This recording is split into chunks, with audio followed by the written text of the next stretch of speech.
My husband left me stranded at the airport on a freezing winter night and drove off. 8 days later, when I did not come home, he asked the maid why his wife was not back yet. Her answer brought him to his knees. My name is Vivian. I am 33 years old, and until recently my in-laws treated me like a financial parasite. I was the freelance data nerd who supposedly dragged down their elite Wall Street image. I let them believe that illusion for 5 long years. But when my husband abandoned me in a blizzard, I decided it was time to introduce them to the real me. Before I share how I dismantled his entire life, let me know where you are watching from in the comments. Hit the like button and subscribe if you have ever had to teach a toxic partner a lesson they will never forget. The biting wind at Terminal 4 whipped across my face, carrying ice crystals that felt like glass. It was 14 degrees outside. We had just landed from a miserable flight, and my husband Declan was already marching ahead toward the passenger pickup zone. He did not offer to help with my luggage. Instead, he stopped by the curb, grabbed my suitcase handle, and hurled it directly into a massive puddle of gray snow slush. Dirty water splashed onto my jeans, soaking through the fabric. I stared at him, expecting an excuse about his hand slipping. Declan just sneered, adjusting his cashmere scarf. "Take an Uber with your pitiful little salary," he commanded, his voice dripping with absolute disgust. "Madison needs the Range Rover for Aspen, and I am not letting a freelancer ruin my family vacation." I stood shivering on the concrete, wrapping my coat tighter. Madison was his sister, the undisputed golden child who had never worked a day in her life. "Declan, what are you talking about?" I asked, keeping my voice perfectly level. "We are supposed to drive home together." Declan laughed. It was a harsh sound that cut through the wind. "I am going to Aspen with my family, Vivian. You are going back to deal with the broken furnace. My mother is right. You have spent 5 years contributing absolutely nothing to this marriage. You sit at the kitchen table, tapping on your laptop, playing with your freelance spreadsheets while I pay the mortgage. Even Marcus pulls his weight more than you do, and my mother only tolerates him because his law degree makes the family look diverse. I am done carrying dead weight this weekend. You can figure your own way back." I looked at the slush soaking into my suitcase, then back up at the man I had married. 5 years of biting my tongue, 5 years of letting his mother Sylvia make snide comments about my background, 5 years of watching Declan flaunt his investment banking wealth while treating me like a charity case. He pulled out his phone. "Let me make this crystal clear," he said, tapping the screen with aggressive force. "You rely on my money for everything. You use my platinum card to buy your cheap clothes and discount groceries. Let us see how independent you really are." He opened his banking app, held the screen up so I could see it, and tapped the button to instantly lock the supplementary credit card he had given me. A confirmation checkmark appeared. "Your card is frozen," he announced, looking pleased with himself. "Your freelance gig barely pays enough to cover your coffee habit. So good luck paying for an $80 rideshare back to the suburbs.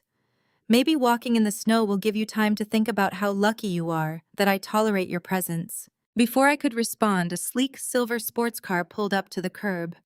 The window rolled down, revealing Declan's sister Madison in the driver's seat wearing oversized designer sunglasses despite the lack of sun. "Get in, Dec," she yelled over the engine noise. "We are going to miss our flight and Mom is already complaining about the lounge food." Madison barely glanced at me, completely ignoring the freezing sludge. Declan grabbed his leather duffel bag, opened the passenger door, and looked back at me one last time. "Have the house completely cleaned before we get back next Sunday," he ordered. "Marcus is bringing his firm partners over for dinner, and I do not want your mess ruining my evening." He slammed the car door shut. The tires spun on the icy pavement, splashing another wave of freezing slush onto my boots as they sped away. They expected me to cry. They expected me to panic, to stand there freezing and helpless, wondering how I would survive without their financial support. Declan believed he had just taught me a harsh lesson in dependency. He believed he held all the power. I watched his taillights disappear into the heavy snowfall. Not a single tear formed in my eyes. The cold biting at my skin was nothing compared to the absolute ice settling in my veins. I reached into the hidden inner pocket of my coat and pulled out a heavy encrypted black smartphone. It was a classified device Declan had never seen in our 5 years of marriage. I bypassed the biometric security screen and dialed a direct line programmed on speed dial. The call was answered on the first ring. "It is me," I said into the receiver, ignoring the howling wind. "Operation Icarus is a go. Freeze everything. I want his accounts locked, the server audits activated, and the property deeds transferred immediately." The voice on the other end confirmed the orders with crisp professionalism. Less than 2 minutes later, a matte black armored SUV cut through the airport traffic and glided to a smooth halt right in front of me. Two men in dark suits stepped out, retrieved my suitcase, and opened the rear passenger door for me. I stepped into the heated leather interior, leaving the freezing airport curb behind. Declan thought he had just stranded his useless wife. He did not realize he had just declared war on the chief executive officer of the most ruthless forensic cybersecurity firm on the East Coast. The 8-day blackout had officially begun. 2 days into the Aspen trip, Declan was living exactly the kind of life he believed he was entitled to. Sunlight streamed through the floor-to-ceiling windows of the $5,000 a night penthouse suite at the Little Nell. He stood on the balcony, breathing in the crisp mountain air, a glass of 20-year-old scotch in his hand. Inside the suite, his mistress, a stunning 24-year-old named Lexi, was lounging on the oversized leather sofa, scrolling through her phone. Declan had introduced her to his family as a VIP client relations manager from the firm, a convenient cover that his mother Sylvia and his sister Madison accepted without a single question. They did not care who Lexi was, as long as she wore designer clothes, and did not ask them to split the bill. Declan walked inside, adjusting the collar of his cashmere sweater. He felt invincible. Ditching Vivian in the freezing slush at the airport had been the ultimate power move. He had spent the last 48 hours telling his mother and sister that Vivian was throwing a massive tantrum over his work schedule and had stubbornly decided to take a cab back to their suburban prison. Sylvia simply laughed, sipping her morning mimosa while calling Vivian a fragile, ungrateful freelancer who could not handle the pressure of marrying into a legacy family. Madison had chimed in, complaining that Vivian always ruined the aesthetic of their family vacation photos anyway. Only Marcus, Madison's husband, had remained silent, his sharp eyes taking in the entire scene with a quiet, calculating intensity. By the afternoon of the second day, Declan was ready to put on a show. He gathered the family and Lexi at the Cloud9 Alpine Bistro, the most exclusive ski lodge club on the mountain. The music was pounding, the crowd was wealthy, and Declan was in his element. He signaled the waiter, a young guy in a fitted uniform, and ordered 3 bottles of vintage Dom Perignon. He made a loud, ostentatious toast to family wealth and unburdened vacations, purposefully locking eyes with Lexi across the table. Madison cheered, completely oblivious to her brother's infidelity, while Sylvia nodded in smug approval. An hour later, the empty bottles sat in ice buckets, and the waiter returned with a leather checkbook. The total came out to just over $10,000. Declan did not even look at the itemized receipt. He pulled out his heavy metal platinum card with a practiced flick of his wrist and tossed it onto the table. "Keep the change," he declared, leaning back in his chair with a satisfied grin. The waiter nodded politely and walked over to the portable payment terminal at the end of the bar. A minute passed, then 2 minutes. The waiter returned, his expression slightly uncomfortable. "I apologize, sir, but this card has been declined," the waiter said, keeping his voice low to avoid embarrassing Declan in front of his guests. Declan scoffed, snatching the card back. "That is impossible. Run it again. Your machine is probably frozen. I spend 10 grand on a Tuesday just for fun." The waiter stood his ground. "I ran it 3 times, sir. The system says the account is frozen. Do you have another form of payment?" The smug smile vanished from Declan's face. A hot flush of anger crept up his neck. He practically threw a black corporate card at the waiter's chest. "Use that one and bring me a fresh glass," he barked. Sylvia leaned over, her brow furrowed. "Declan, what is going on? Is there a problem with the trust account?" "Just a security flag." Mother Declan snapped, his irritation mounting. The bank probably saw an out-of-state charge and panicked. I will have the wealth management director fired on Monday for the inconvenience. But the waiter returned even faster this time, and he was not holding a fresh glass. He placed the black card back on the table. Declined again, sir, he said, his tone dropping the customer service warmth. The terminal says to confiscate the card, but I am just going to ask for a different payment method. Declan slammed his fist onto the wooden table, making the crystal glasses rattle. Do you know who I am? He roared, drawing the attention of the surrounding tables. I manage portfolios worth more than this entire mountain. Your cheap little machine is broken. Get your manager out here right now. Before the waiter could respond, a calm, deep voice cut through Declan's escalating tantrum. Give it a rest, Declan. Marcus reached across the table, picked up the bill, and casually handed the waiter his own sleek credit card. Put it on this, Marcus instructed the waiter, who nodded gratefully and hurried away. Declan turned on his brother-in-law, his eyes flashing with fury. I do not need your charity, Marcus. I have plenty of liquidity. Clearly you do not, Marcus replied, his voice completely level, completely devoid of the panic Declan was currently exuding. Marcus adjusted his glasses, leaning forward. A corporate card and a personal platinum card do not get frozen simultaneously because of a simple security flag. The banks run on completely different mainframes. I deal with corporate restructuring and asset freezes every single day. A simultaneous hard lock across different banking institutions means someone deliberately pulled the plug. Declan sneered, his arrogance masking a sudden sharp spike of genuine panic. You are a corporate lawyer, Marcus, not my financial advisor. Stay in your lane. You might be married to my sister, but do not pretend you understand how real wealth operates. You are just a diversity hire at your firm anyway. The racial microaggression hung in the air. Sylvia looked away, pretending she had not heard it, while Madison nervously adjusted her ski jacket. Lexi, the supposed client manager, watched the exchange with a strange, unreadable expression. Marcus did not flinch. He did not raise his voice. He simply stared Declan down with the cold, calculating gaze of a man who knew a sinking ship when he saw one.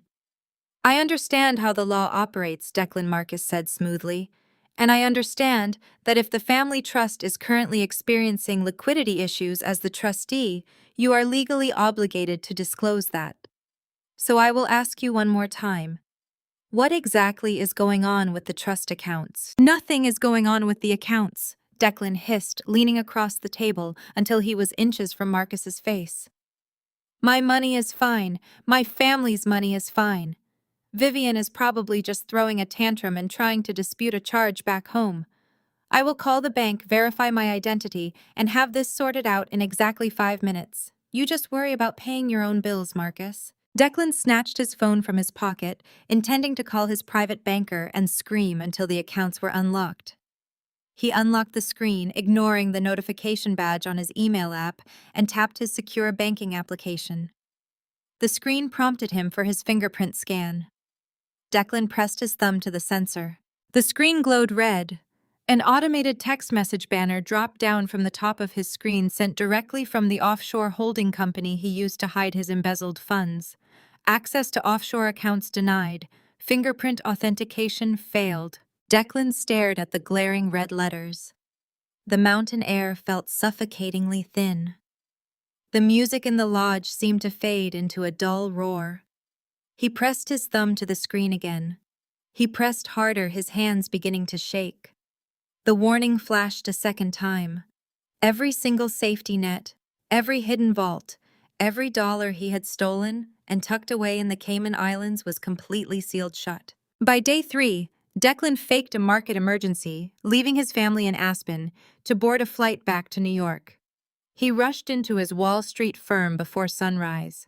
His suit felt too tight, his collar damp with sweat.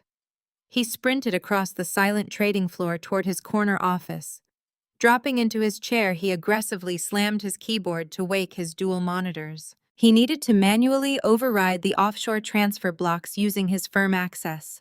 He typed his credentials with desperate keystrokes and hit enter. A gray dialog box snapped onto his screen. User credentials revoked. Contact system administrator.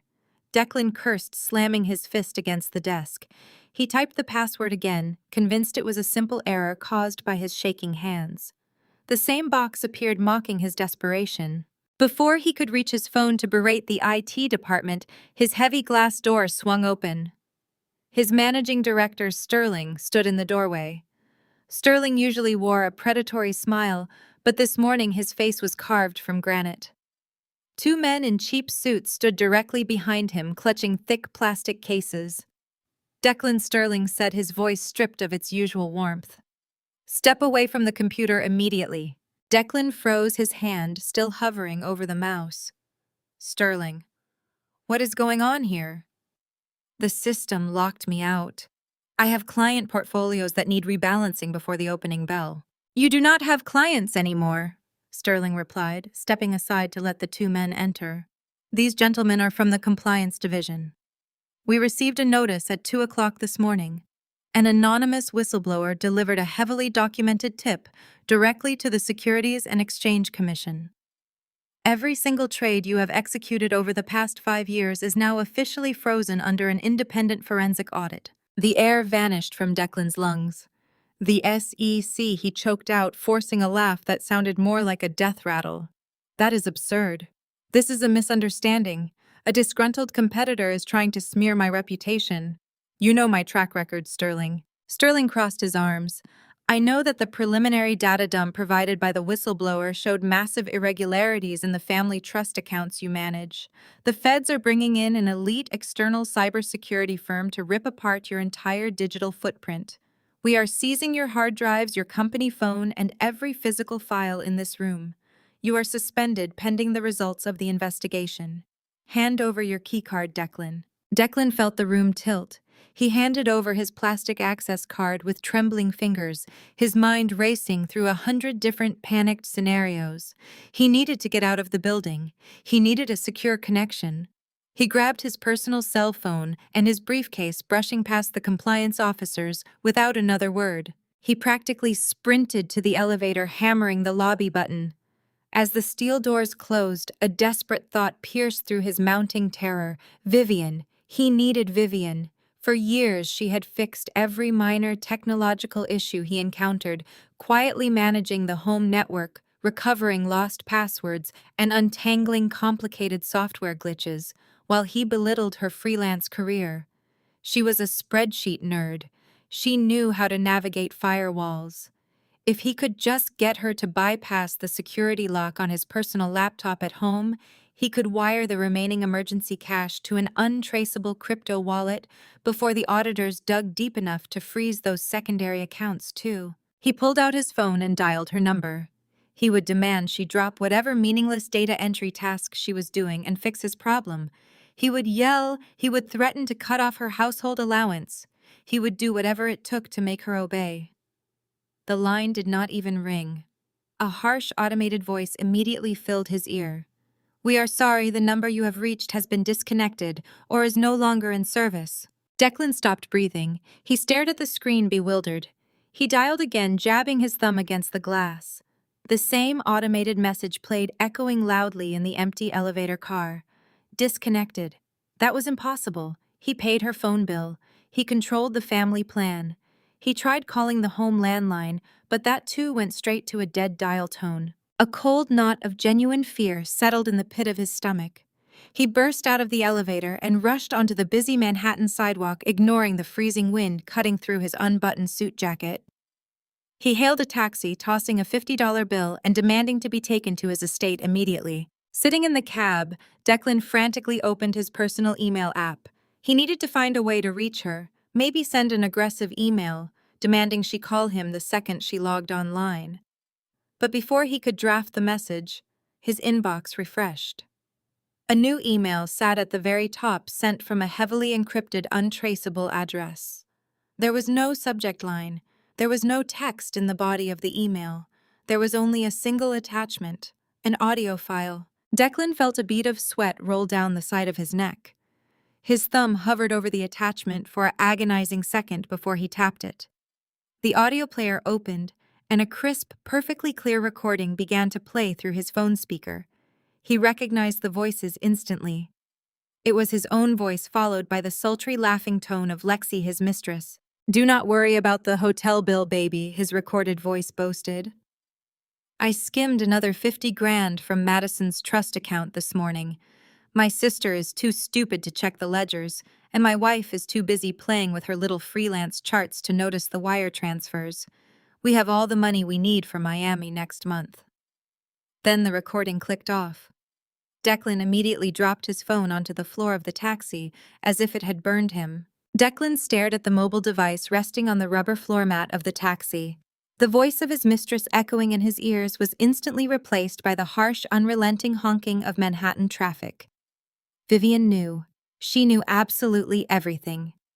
He scrambled to pick up the device, his custom-tailored suit completely rumpled, and barked at the driver to take him to his private luxury condominium immediately. He spent the next 24 hours pacing the expensive hardwood floors of his apartment, drinking heavily, and trying to find a single digital back door that his wife had not already slammed shut. Every elite financial contact he reached out to either ignored his calls entirely or gave him vague, terrifying warnings about the ongoing Securities and Exchange Commission investigation. By the morning of the fourth day, the absolute silence from Vivian was deafening. He had not slept a wink, he had not eaten a single meal. He was surviving on pure adrenaline and 20-year-old scotch. Then his phone vibrated violently against the cold marble of his kitchen island. The caller identification flashed his sister's name. He swiped the screen to answer, desperately hoping for any distraction from his own imploding reality. Instead, a shrill, hysterical shriek pierced his eardrum. "Declan, what is going on with my premium platinum card?" Madison screamed, her voice bordering on a full-blown panic attack. "I am standing in the main lobby of the Oak Creek Country Club. I just tried to pay my annual membership renewal, and the transaction was blatantly declined. The club manager actually pulled me aside in front of everyone and told me my account is delinquent. Do you have any idea how humiliating this is for me? My friends are sitting in the dining room watching me get treated like a common beggar. Fix this right now." Before Declan could formulate a believable lie, another voice snatched the receiver on the other end of the line. It was his mother Sylvia, sounding sharper and far more dangerous than usual. "Declan, this is entirely unacceptable." Sylvia snapped her tone, leaving no room for argument. "The country club manager just insinuated that our family is experiencing severe liquidity issues. You are going to transfer $50,000 from the primary family trust into Madison's checking account this exact second. I will not have our prestigious family name dragged through the mud because your banking institution is having a technical glitch. Do it right now, or I will call your managing director myself and demand a thorough explanation." Declan hung up the phone, his hands slick with a cold, terrified sweat. He practically sprinted across the room to his heavy mahogany desk, ripping open his personal laptop. He bypassed his frozen firm credentials and accessed the domestic banking portal directly. The family trust was the one untouchable asset, the massive financial safety net his grandfather had built to sustain Sylvia and Madison for the rest of their lives. Declan had managed it exclusively for years, deeply enjoying the absolute power it gave him over his mother and sister. His fingers trembled violently as he typed in his master administrative password. The screen loaded. The landing page appeared. Available balance, $0.00. Declan stopped breathing. The air was completely sucked out of the room. He refreshed the page. He slammed his fist against the keyboard, refreshing the browser a third time. $0. The offshore accounts were locked, but this was entirely different. The trust was entirely empty. A harsh gasp escaped his throat as he stumbled backward, knocking his expensive leather chair to the floor with a loud crash. Lexi, who had flown back from Aspen and was currently painting her nails on his velvet sofa, looked up with a highly irritated expression. "What is your problem now?" she asked, blowing carelessly on her fresh red manicure. Declan grabbed handfuls of his own hair, pacing the room like a trapped rabid animal. "The trust is gone," he muttered, his voice cracking with absolute terror. "It is all completely gone. Vivian took it all." Lexi rolled her eyes, clearly lacking the capacity to understand the severity of the situation. So what? Just call your private bank and tell them your crazy vindictive wife transferred the trust money without authorization. It is legally your family's cash right. They will just reverse the transaction. Declan turned to her, his eyes wild, bloodshot, and frantic. You do not understand anything, he shouted, dropping every single pretense of control he had left. It was not Vivian who drained the trust. I did. I drained my mother and sister's entire trust funds 3 years ago. I made a series of highly leveraged margin calls on volatile international tech stocks, and the market completely tanked. I lost $15 million in a single afternoon. I used the family trust to cover the massive margin calls so the firm would not fire me on the spot and press criminal charges. I truly thought I could replace the cash with my future bonuses before anyone noticed. I have been forging the monthly statements I send to my mother for the last 36 months. Vivian just triggered a massive forensic audit that is going to expose the fact that the money has been gone for years. Lexi dropped her nail polish brush, the bright red liquid instantly pooling and staining the expensive Persian rug. You stole $15 million from your own mother, she whispered, the dark reality of the situation finally piercing her arrogant facade. You are going to federal prison. Declan lunged towards her, desperate to silence her panic, but a sharp, authoritative knock at the heavy oak doors of his condominium stopped him dead in his tracks. He had not authorized any visitors with the lobby concierge. The door swung open without waiting for permission, revealing Marcus. His brother-in-law stepped into the grand foyer, his tailored suit immaculate, his expression completely devoid of his usual polite restraint. Marcus was holding a thick stack of printed financial statements and a bright red legal folder. He closed the door behind him with a quiet, terrifying click. He looked at Lexi, then locked his sharp, unforgiving gaze directly onto Declan. I decided to do a little digging of my own today. Declan. Marcus said, his voice deadly calm as he tossed the heavy stack of banking documents onto the marble kitchen island. I bypassed your firm entirely and went directly to the federal regulators. What the hell did you do? Marcus slammed the heavy stack of printed bank statements onto the marble kitchen island.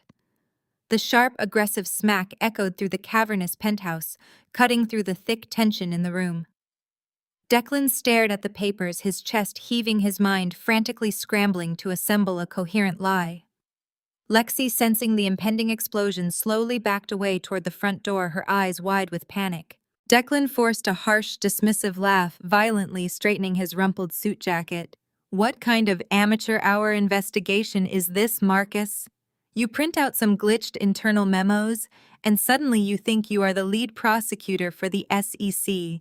You are completely out of your depth. Hand me those papers and get out of my home before I call building security to physically drag you out. Marcus did not move a single inch. His posture remained perfectly relaxed, yet radiating an undeniable authority. I pulled these directly from the federal regulatory portal, Declan, Marcus said, his voice deadly calm. I saw the massive margin calls from 3 years ago. I saw the corresponding withdrawals from Sylvia and Madison's trust accounts. $15 million vanished into thin air, replaced by fabricated quarterly statements generated directly from your personal IP address. You did not just make a bad trade. You committed massive, systematic wire fraud against your own flesh and blood. Declan felt his face flush a deep, ugly crimson. He stepped closer to Marcus, invading his personal space, trying to use his height and his volume to intimidate the lawyer. You listen to me very carefully, Declan hissed, his voice dropping to a venomous, threatening whisper. You do not understand high-level finance because you did not grow up with generational wealth. You grew up clipping coupons and buying clothes on clearance. My family brought you into our world. We gave you access to rooms and country clubs you never would have seen otherwise. You are nothing but a corporate diversity hire who managed to marry well. Do not mistake my mother's polite tolerance of you for actual belonging. You are an outsider. You have always been an outsider. Marcus stood completely still, his expression carved from stone. He did not rise to the bait. He had dealt with entitled, arrogant men like Declan for his entire professional career, and he recognized the desperate racism for exactly what it was, the last resort of a cornered coward. If you utter one single word of this ridiculous conspiracy theory to anyone, Declan continued, stepping even closer, pointing a trembling finger at Marcus's chest. I will personally ensure you are disbarred by Friday. I play golf with the senior partners at your law firm. I manage their private portfolios. I can make one phone call right now and have your entire career erased before you even make it back to the hotel. You will be back to working in a strip mall legal clinic in a week. You are going to take those fake printouts, walk out that door, and tell my mother that her trust is temporarily frozen due to a standard regulatory compliance audit. You are going to cover for me, Marcus. Marcus looked at Declan with a mixture of profound pity and absolute disgust. He slowly reached up and adjusted his glasses. You really think you still hold the cards, Declan? You genuinely think your country club connections can save you from a federal indictment? I am not covering for you. I am not going down with this sinking ship. And I am certainly not going to be the convenient scapegoat for a corrupt entitled family that has treated me like second-class garbage for 5 years. Declan raised his fist, his face contorted with blind rage, ready to strike the smaller man. Marcus did not even flinch. I would not do that if I were you, Marcus said evenly, his eyes locking onto Declan's raised fist. Because before I walked into this building, I took the liberty of copying every single one of those ledgers. I sent the entire encrypted file to a secure off-site server, and I forwarded a duplicate copy directly to my personal defense attorney. If you try to threaten my career or if you lay a single hand on me, those documents go straight to the district attorney's office. You are entirely out of moves, Declan. Declan slowly lowered his hand, the horrific realization of his absolute defeat finally crashing down on him. His breathing turned shallow and erratic. He looked frantically around the room, realizing that Lexi had already slipped out the front door, abandoning him the exact second she realized the money was truly gone. Marcus turned his back on Declan and walked calmly toward the exit. I am going back to the hotel to pack my things. I am telling Madison the truth about her trust fund tonight. You better find yourself a very good criminal defense lawyer, Declan, because by tomorrow morning this family is going to tear you apart. The heavy oak door clicked shut, leaving Declan completely alone in the silent penthouse. Panic, raw and suffocating, seized his throat. He needed cash. He needed liquid capital immediately to hire an elite defense attorney and book a private charter out of the country before the federal agents froze his passport. His corporate accounts were gone. His offshore havens were locked. His wife had vanished, but he still had the real estate. This Manhattan penthouse was worth at least $5 million fully paid off. It was the crown jewel of his personal portfolio. He could leverage it. He could walk into his private bank, demand an emergency home equity line of credit, and walk out with enough cash to disappear. Declan scrambled to grab his briefcase, stuffing his passport and a handful of expensive watches into the leather compartments. He ran out of the apartment, bypassing the elevator and sprinting down the fire stairs, terrified that federal agents might already be waiting in the lobby. He burst onto the street, his expensive suit drenched in sweat, his eyes wild and darting. He shoved a pedestrian out of his way and sprinted 3 blocks down the avenue to the towering glass facade of his elite private bank. He pushed through the heavy revolving doors, ignoring the shocked stares of the wealthy clientele in the lobby, and marched directly up to the Platinum Services desk. The senior teller, a woman who usually greeted him with a warm, deferential smile, looked up in alarm at his frantic, disheveled appearance. I need an emergency equity line drawn against my primary residence, Declan demanded, slamming his driver's license onto the polished marble counter. He was breathing heavily, his voice desperate and commanding. I need a $2 million cashier's check issued immediately against the property value of the penthouse. Do not give me any bureaucratic excuses. Run the authorization right now. The teller blinked clearly, taken aback by his aggressive tone, but she professionally picked up his identification and began typing his credentials into her terminal. Sir, please lower your voice, she said politely. Let me pull up your real estate portfolio. Declan tapped his fingers frantically against the marble, looking over his shoulder toward the bank entrance, half expecting the SEC to walk through the doors at any second. Just authorize the draw, he snapped, wiping sweat from his forehead. The property is free and clear. There are no liens. Just give me the money. The teller frowned, her fingers hovering over the keyboard. She clicked the mouse a few times, her brow furrowing in deep confusion. She looked up at Declan, then back down at her screen as if struggling to comprehend the data displayed in front of her. Is there a problem? Declan barked, his voice cracking with rising hysteria. The teller slowly pushed his driver's license back across the marble counter. She looked directly into Declan's bloodshot eyes, her expression shifting from polite customer service to genuine bewilderment. I apologize, sir, but I cannot authorize any loans against that collateral, the teller said quietly. Why not? Declan screamed, slamming both hands on the counter. It is a $5 million property. Sir, the teller replied, her voice echoing clearly in the sudden tense silence of the bank lobby. You do not own this property anymore. The deed was transferred 3 days ago. Declan stared at the woman behind the bulletproof glass, his jaw slackening. His brain short-circuited entirely, unable to process the combination of words she had just spoken. He snatched the heavy brass penholder off the counter and slammed it down, cracking the marble. Check it again, he roared, his spit hitting the glass partition. Vivian signed a durable power of attorney document 4 years ago so I could manage our asset liquidations. She does not have the administrative authority to transfer a deed without my dual signature. Check the damn system. The teller did not flinch, her fingers moving swiftly across her mechanical keyboard. The durable power of attorney was officially revoked by Vivian Thorne last week, sir.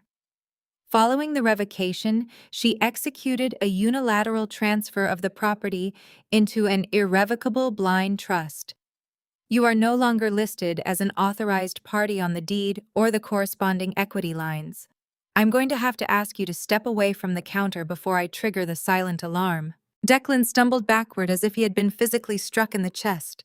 A blind trust. Vivian had weaponized the exact same elite legal maneuvers he had used to hide his own embezzled funds. She had not just locked him out. She had legally eradicated his ownership. He turned and bolted toward the revolving doors, bursting out into the freezing Manhattan wind. He had no penthouse. He had no portfolio. He needed a secure location to regroup and figure out how to access his hidden Cayman accounts before the feds froze those too. He flagged a passing taxi, throwing a crumpled $100 bill at the driver, and demanded to be taken to the Four Seasons. Lexi was supposed to be waiting there. He had promised her a month-long vacation in Monaco to ride out the regulatory audit. He sprinted through the opulent hotel lobby, heading straight for the VIP reception desk, where Lexi stood, surrounded by 3 matching Louis Vuitton suitcases. She was furiously tapping her phone screen, her expression sour. Declan grabbed her arm, practically dragging her toward the reception counter. Book the presidential suite, he ordered the concierge, his voice shaking with raw adrenaline. Put it under my secondary corporate card. The concierge typed smoothly, swiping the heavy metal card. A soft beep echoed from the terminal. Declined, sir. Do you have another form of payment? Declan cursed, pulling out his personal platinum card. Run this one. Another swipe. Another sharp, unforgiving beep. Declined, sir. Lexi stopped tapping her phone. She slowly lowered her device, turning to look at Declan with eyes that suddenly resembled shattered glass. Her perfectly manicured hands tightened around the handles of her designer luggage. Your cards are bouncing, she stated, her voice devoid of any warmth. You told me the SEC only froze your trading accounts. You told me you had millions in liquid cash. It is a temporary administrative block, Declan lied, his voice cracking as he swiped a third card which also declined immediately. Vivian is playing games with the primary accounts. I just need to get on a secure terminal and wire the Cayman funds. Just pay for the room with your card, Lexi. I will reimburse you by tomorrow morning. Lexi let out a sharp, genuine laugh. It was a cold, predatory sound that echoed in the quiet lobby. Pay for the room, Declan. My card is linked to your checking account. It declined 20 minutes ago when I tried to buy a bottle of champagne at the lobby bar. You are completely broke. Lexi. Please. Declan begged, reaching for her hands. Just give me 24 hours to untangle this mess. She ripped her hands away from his grasp with absolute disgust. I am not going down with a sinking ship, Declan. You stole $15 million from your own mother. You are a federal criminal with no cash. We are entirely done here. As she turned to grab her suitcases, she deliberately bumped into him, throwing him off balance. Declan stumbled against the marble reception desk. In one fluid, practiced motion, Lexi grabbed his wrist, unclasped his $40,000 platinum Rolex, and slid it smoothly off his arm. Consider this my severance package, she sneered, dropping the heavy watch into her Birkin bag. She snapped her fingers at a bellhop, completely ignoring Declan as she strutted out the revolving doors and vanished into a waiting black car. Declan stood in the hotel lobby, utterly abandoned, stripped of his wealth, his mistress, and his pride. He had exactly $40 in his wallet. He had no choice. He had to go to the one person whose absolute arrogance matched his own. He walked to the nearest subway station, a humiliating degradation he had not endured in a decade, and rode the rattling train out to the wealthy suburbs. He practically ran the last 2 miles to the Oak Creek Country Club. He shoved past the valet staff and burst into the Magnolia dining room. Sylvia was seated at her usual prime table by the floor-to-ceiling windows, hosting a luncheon with 5 other wealthy matriarchs. She was wearing a perfectly tailored Chanel suit, sipping a mimosa, and projecting an aura of undisturbed aristocratic grace. Declan grabbed her by the elbow, ignoring the shocked gasps of her friends, and dragged her into a private antechamber off the main dining hall. Declan, what on earth is wrong with you, Sylvia? Hissed, aggressively smoothing her wrinkled sleeve.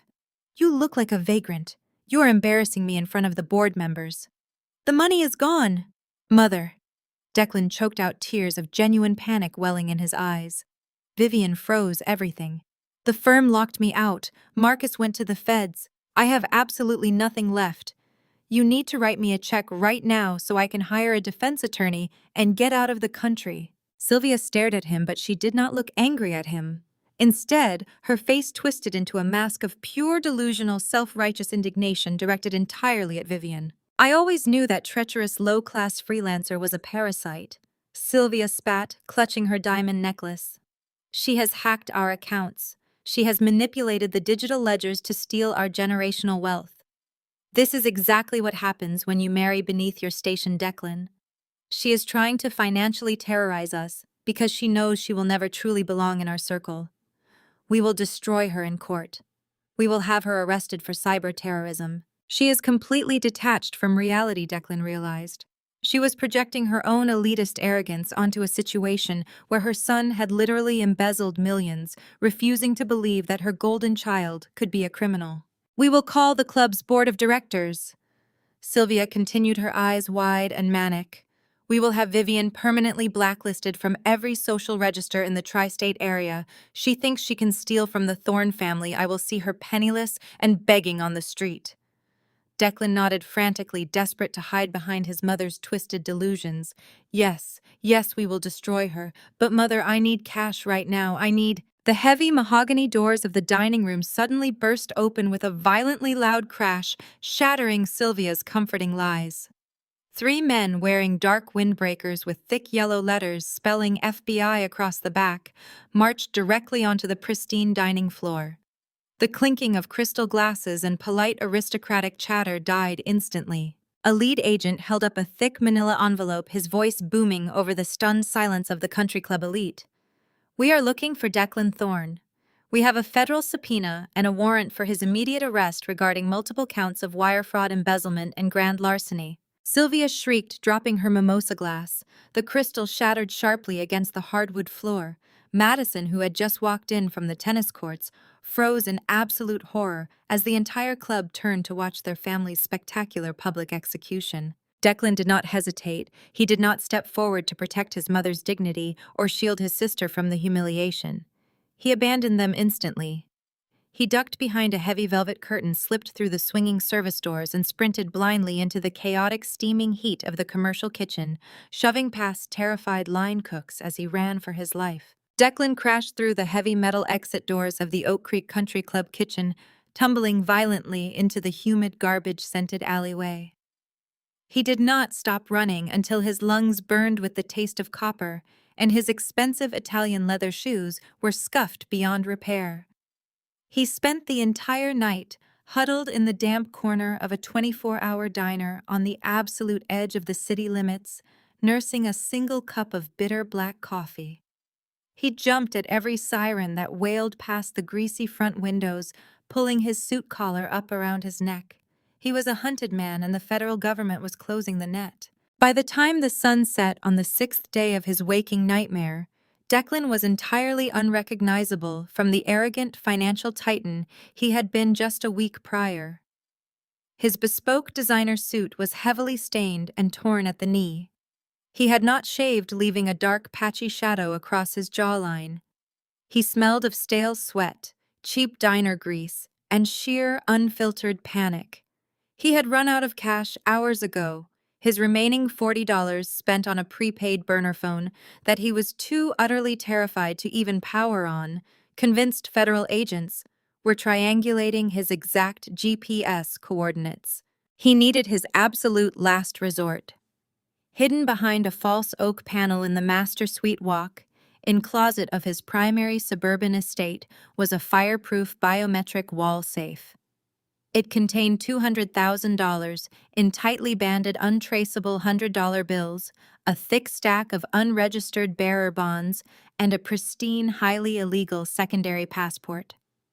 If he could just bypass his own security system and get inside that house, he could grab the cash ditch, his traceable identity, and vanish across the northern border before the federal authorities officially froze his travel clearance. He waited until 3 in the morning to make his desperate move. He approached his own heavily gated property like a common, desperate burglar, scaling the slick wrought iron fence near the service entrance to avoid the sweeping gaze of the driveway security cameras. He dropped heavily into the manicured hydrangeas, his heart hammering against his ribs like a trapped bird. The massive, sprawling stone mansion loomed in the cold darkness, completely unlit and eerily silent. Declan crept up the back terrace steps, his breath pluming in the freezing night air. He reached beneath the heavy stone planter, pulling a hidden emergency key from a magnetic lockbox. He slipped the brass key into the kitchen deadbolt. It turned with a heavy, satisfying click. He pushed the thick glass door open and stepped silently into the kitchen. The very first thing that struck him was the unnatural, overwhelming echo. His ragged, shallow breathing bounced off the walls, returning to him with a hollow, metallic resonance that made his skin crawl. He fumbled blindly along the smooth wall, his trembling hands slapping against the switch plate. He flipped the recessed lights on. Declan staggered backward, his mouth falling open in absolute paralyzing shock. The sprawling, multi-million-dollar chef's kitchen was completely barren. The custom-imported marble dining table was gone. The stainless steel bar stools were gone. Even the heavy copper pots hanging above the central island had vanished. He rushed frantically into the formal living room, his footsteps slapping loudly against the bare hardwood floors. Total devastation greeted him. The antique Persian rugs were missing, the custom velvet sofas, the grand piano, the priceless oil paintings that had lined the walls. Everything was entirely gone. Even the heavy, imported silk curtains had been meticulously stripped from the massive floor-to-ceiling windows, leaving the house completely exposed to the pale moonlight. It looked like a hollow, abandoned shell. He sprinted up the grand, sweeping staircase, taking the steps 2 at a time, his panic rapidly escalating into pure, unadulterated hysteria. He burst through the double doors of the master suite. It was empty. The king-sized bed, the dressers, the mirrors. Gone. He lunged into his expansive walk-in closet, ignoring the completely bare clothing racks, and slammed his bruised fists against the oak paneling at the very back. He triggered the hidden magnetic latch. The panel popped open. The heavy steel biometric safe had been completely ripped out of the wall. Only a gaping, jagged hole remained, exposing the raw drywall, the torn wooden studs, and the pink fiberglass insulation. Declan stumbled back out into the hallway, his mind violently fracturing under the weight of the impossible discovery. This was not a bank foreclosure. A bank would not strip the curtains and physically rip titanium safes out of the wall overnight. He slowly walked back down the grand staircase, his legs feeling like heavy lead, his breath catching in his throat. As he reached the bottom step, His eyes adjusted to the deep shadows pooling in the center of the massive cavernous foyer. Sitting precisely in the dead center of the empty circular marble floor was a single object. It was a cheap gray metal folding chair. Declan stared at the chair, a fresh wave of paralyzing ice-cold terror washing over him. Vivian could not have done this. She was a spreadsheet analyst. She did not have the manpower, the logistical capability, or the criminal connections to silently empty a 12,000 square foot mansion in the middle of the night without triggering the neighborhood security patrols. This was a highly professional, meticulously executed operation. His mind raced back to the offshore accounts he had plundered to cover his disastrous margin calls years ago. He had diverted restricted funds from shell companies linked to some highly dangerous international clients. Russian oligarchs, South American logistics firms, men who did not use the federal court system or civil litigation to settle their financial disputes. They had finally found out. The federal audit had tipped them off, and they had come to collect what was theirs. They were sending him a very clear, very violent message. The empty house was a warning. The folding chair was an interrogation seat. They were waiting for him to come back. Declan dropped hard to his knees, scrambling backward like a terrified child, crawling into the darkest corner of the empty foyer and pressing his spine against the cold plaster wall. He pulled his knees tightly to his chest, wrapping his shaking arms around his legs as a whimpering sob escaped his lips. He did not dare turn on another light. He did not dare look out the bare exposed windows. He huddled in the pitch-black shadows, staring with wide, terrified eyes at the metal folding chair, desperately praying for the sun to rise, so he could call the local police and beg them to arrest him before the cartel butchers found him. The first pale rays of dawn finally crept through the barren, towering windows of the grand foyer. Declan remained curled in a tight fetal position against the freezing plaster wall. His muscles were locked in agonizing cramps. He had spent 8 consecutive hours jumping at every single passing shadow, fully expecting a team of armed mercenaries to kick down the doors and execute him for the missing offshore funds. His bespoke designer suit was now a wrinkled, foul-smelling rag. He tasted dried blood on his cracked lips. He was completely broken. A sharp metallic click echoed through the silent house. Someone was unlocking the heavy mahogany front door. Declan stopped breathing. His bladder tightened with sheer terror. He squeezed his eyes shut, bracing his body for the inevitable violence of a cartel hit squad. The massive front door swung open, groaning loudly on its hinges. Crisp morning air flooded the suffocating empty foyer. Declan peered through his trembling fingers. It was not a cartel enforcer standing in the entryway. It was Rosa. The family maid stood squarely in the doorway. She was not wearing her usual starched black and white uniform. Instead, she wore a sharp tailored trench coat and held a thick manila envelope in her right hand. She looked down at Declan groveling on the floor. Her dark eyes held absolutely zero pity. The sight of the domestic help staring at him triggered an instant, violently defensive reflex in Declan. His terror evaporated instantly, replaced by toxic, entitled rage. He scrambled to his feet, ignoring the shooting pain in his stiff joints, desperate to reclaim his shattered authority. "What the hell are you doing here?" Declan screamed, his voice cracking and echoing wildly in the empty cavernous space. "Who gave you permission to enter the primary residence through the front door? Where is Vivian? Did she do this? Did she hire you to help her strip my house blind?" For 10 years, Declan had treated Rosa like a piece of defective furniture. He routinely docked her pay if his dress shirts were not pressed to his exact microscopic specifications. Sylvia had constantly humiliated Rosa in front of dinner guests, mocking her accent and threatening to fire her over misplaced salad forks. Declan had forced her to work through every major holiday, threatening to destroy her credit and have her blacklisted from domestic agencies if she ever complained. He fully expected her to instantly lower her eyes, apologize profusely, and cower in fear just like she always did. Rosa did not flinch. She did not look away. She slowly closed the heavy front door behind her, locking him inside the empty tomb of his own making. She stared him down with a look of absolute, unvarnished disgust. "You do not give orders anymore." Declan, Rosa said, her voice steady and echoing with quiet, unshakable authority. "And you certainly do not own this house." Declan scoffed, wiping a streak of dried saliva from his chin. "You are nothing but a glorified housekeeper. You have no idea what is happening here. Vivian has committed grand larceny. She is going to federal prison, and if you helped her, you are going right into the cell next to hers. Tell me where my wife is hiding right now." "She isn't coming back, sir," Rosa replied smoothly, crossing her arms. "She bought the holding company that owns your debt. She foreclosed on this house." Declan felt the marble floor drop out from underneath him. His mind spun entirely out of control. Vivian bought the debt. Vivian foreclosed. She had orchestrated a financial coup so brilliantly complex that he had not seen a single warning sign. He staggered back until his shoulders hit the wall. The $200,000 in the biometric safe, the unregistered bearer bonds, the secondary passports. They were not stolen by a cartel. They were legally seized during the foreclosure of the estate. Vivian had let him run back to the house knowing he would find absolutely nothing but a metal folding chair. Rosa took a single step forward, raising the thick manila envelope.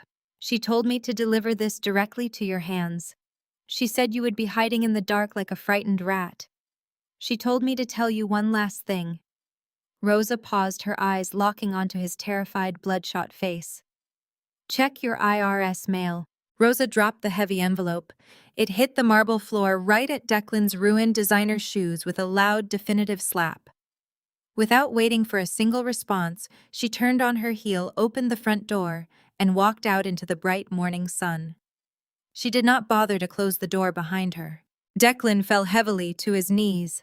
His hands shook so violently he could barely rip the thick paper seal of the envelope.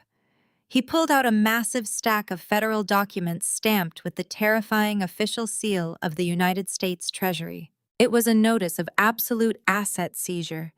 Every single domestic bank account, every luxury vehicle, every hidden crypto wallet, and every offshore shell company tied to his name had been flagged permanently frozen and confiscated under federal anti-racketeering laws. The documents detailed exactly how his margin calls had been traced, how his fraudulent trust ledgers had been exposed, and how his entire financial existence had been systematically dismantled piece by piece. Declan flipped frantically to the final page, his breath coming in ragged, shallow gasps as he searched for the authorizing signature. He needed to know which federal judge had signed off on his complete destruction. His blood turned to absolute ice. The document was not signed by a judge. It was signed and fully executed by the lead forensic auditor assigned to the Securities and Exchange Commission Joint Task Force, Vivian Thorne. His quiet, unassuming, spreadsheet-obsessed wife was the lead federal investigator who had been hunting him for 3 years. Declan stared at the signature until the sharp black ink blurred into a meaningless, jagged smudge. He dropped the heavy federal documents onto the freezing marble floor. His hands shook so violently he could barely reach into his torn suit pocket to pull out the cheap, prepaid burner phone. He dialed the only number he still had committed to memory. Sylvia answered on the first ring, her voice practically vibrating with aristocratic fury, instantly demanding to know why he had humiliated her by fleeing the country club kitchen like a common criminal. Declan did not apologize. He did not offer excuses. He simply told her to get to the primary estate immediately and to bring Madison. He gave no further explanation, letting the burner phone slip from his numb fingers.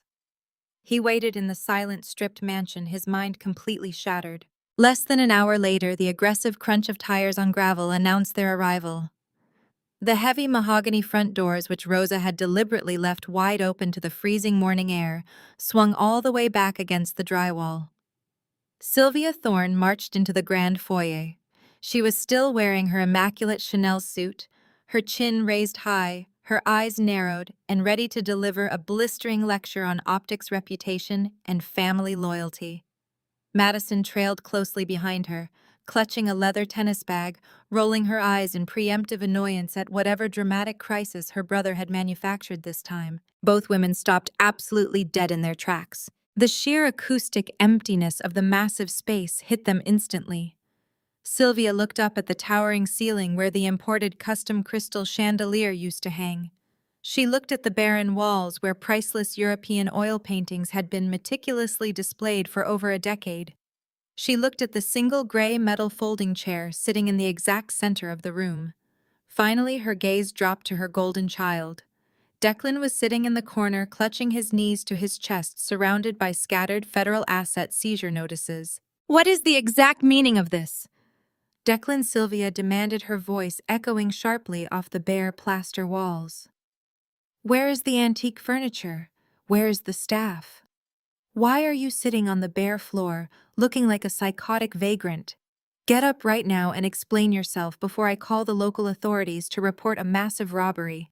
"There was no robbery?" Mother Declan whispered, his voice completely hollow, devoid of any remaining fight. He did not look up. He just pointed a trembling finger at the papers scattered across the marble. "Read the signature on the bottom line. Just read it." Sylvia snatched the nearest document off the floor.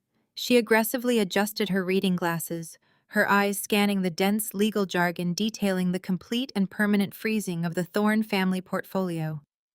Madison leaned over her shoulder, her brow furrowing as she tried to comprehend the severe legal text. Sylvia reached the final page, her breath hitched in her throat. Her perfectly manicured fingernails dug fiercely into the thick paper, crinkling the official seal of the United States Treasury. "Vivian," Sylvia breathed out the name, tasting like absolute poison on her tongue. "Vivian signed this. She is not just a freelance financial consultant." Declan choked out, tears of absolute defeat spilling over his eyelashes. "She is the lead forensic auditor for the Securities and Exchange Commission. She has been actively investigating the firm for 3 years. She bought the holding company that owned the deed to this house. She froze the Cayman accounts. She took the offshore money. She ripped the biometric safe right out of the master bedroom wall. She took absolutely everything." The silence that followed was heavy and suffocating. Declan waited for his mother to express horror at his crimes. He waited for her to scream about the embezzled funds, the betrayal of his clients, or the massive, systematic wire fraud that had disgraced their name. Instead, Sylvia dropped the paper, marched directly across the empty foyer, and slapped Declan across the face with devastating, vicious force. The sharp crack of the impact echoed loudly through the empty house like a gunshot. Declan's head snapped to the side. He tasted fresh blood where his teeth cut into the soft tissue of his cheek. "You absolute monumental idiot!" Sylvia hissed, standing over him with pure, unadulterated rage radiating from her rigid posture. "You stole $15 million and you let yourself get caught by a middle-class nobody with a calculator. You had the finest legal education money could buy. You had access to the most elite asset protection lawyers in Manhattan. And you let a plain, uncultured woman who buys her clothes off the rack systematically dismantle our generational wealth right under your nose.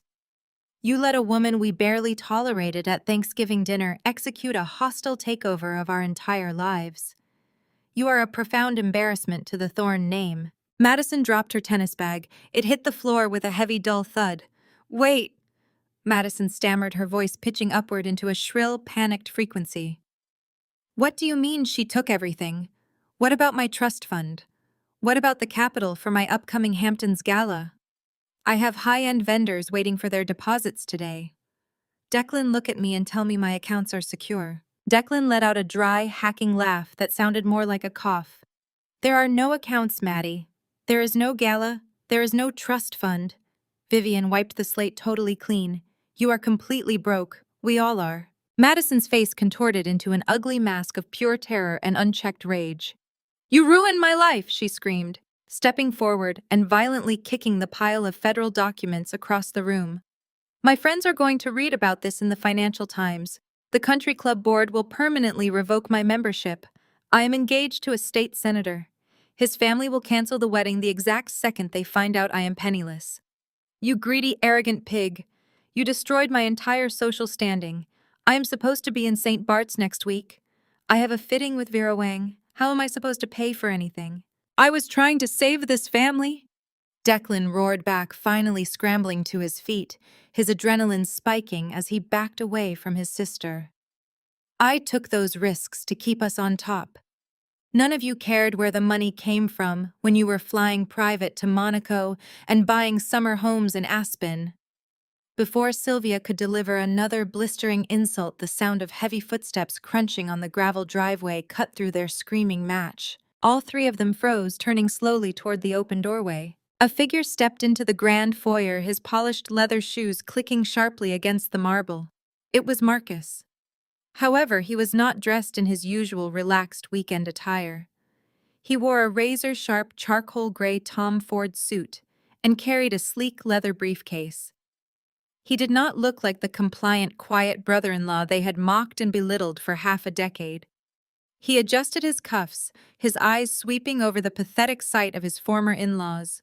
For years they had treated him like an inconvenient accessory. Today he looked exactly like what he truly was, a lethal, highly calculated corporate attorney, walking into a hostile boardroom to serve as their executioner. Marcus stopped a few feet inside the entryway, surveying the empty house and the terrified family with a look of absolute icy satisfaction. He did not say a single word. He simply stepped to the side, clearing the path. Four men wearing dark tactical suits and carrying heavy security radios stepped through the doorway, flanking the entrance in perfect, intimidating synchronization. And then walking calmly through the center of the private security detail was Vivian. She wore a perfectly tailored ivory pantsuit. She held a sleek digital tablet in one hand and a takeaway coffee cup in the other. Her posture was flawless. Her expression was completely unreadable.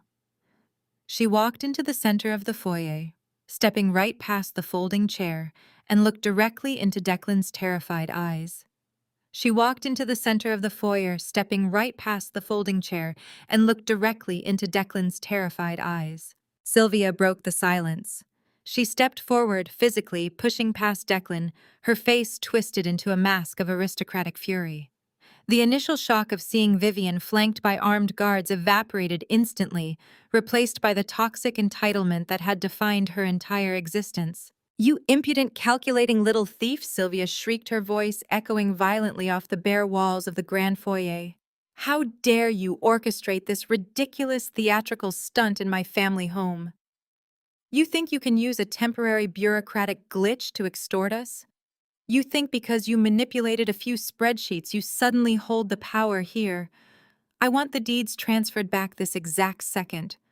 Give back the house and the money you stole from your superiors before I have my personal legal team destroy whatever is left of your miserable, pathetic life." Madison quickly stepped up beside her mother, her face blotchy and tear-stained. "Do you have any idea what you have done?" Vivian Madison cried out, her voice shrill and desperate. "My Hamptons gala is ruined. My vendors are locking me out of their systems. You are nothing but a jealous, classless parasite trying to drag us down to your miserable level, because you could never fit in at the country club. Fix my accounts right now." Vivian did not flinch. She did not raise her voice. She did not even blink. She stood perfectly still, radiating an aura of absolute terrifying control. She slowly reached up and deliberately unbuttoned her tailored ivory designer coat. She slipped it off her shoulders, handing it smoothly to the towering security contractor standing to her left. The movement was so calm, so profoundly indifferent to their screaming, that it completely sucked the oxygen right out of the room. "I did not steal a single cent from you, Sylvia," Vivian stated, her voice slicing through the cavernous room like a scalpel. "I audited it." Sylvia scoffed, throwing her hands up in the air. "Audited it? You are a mid-level data entry clerk. You are a nobody.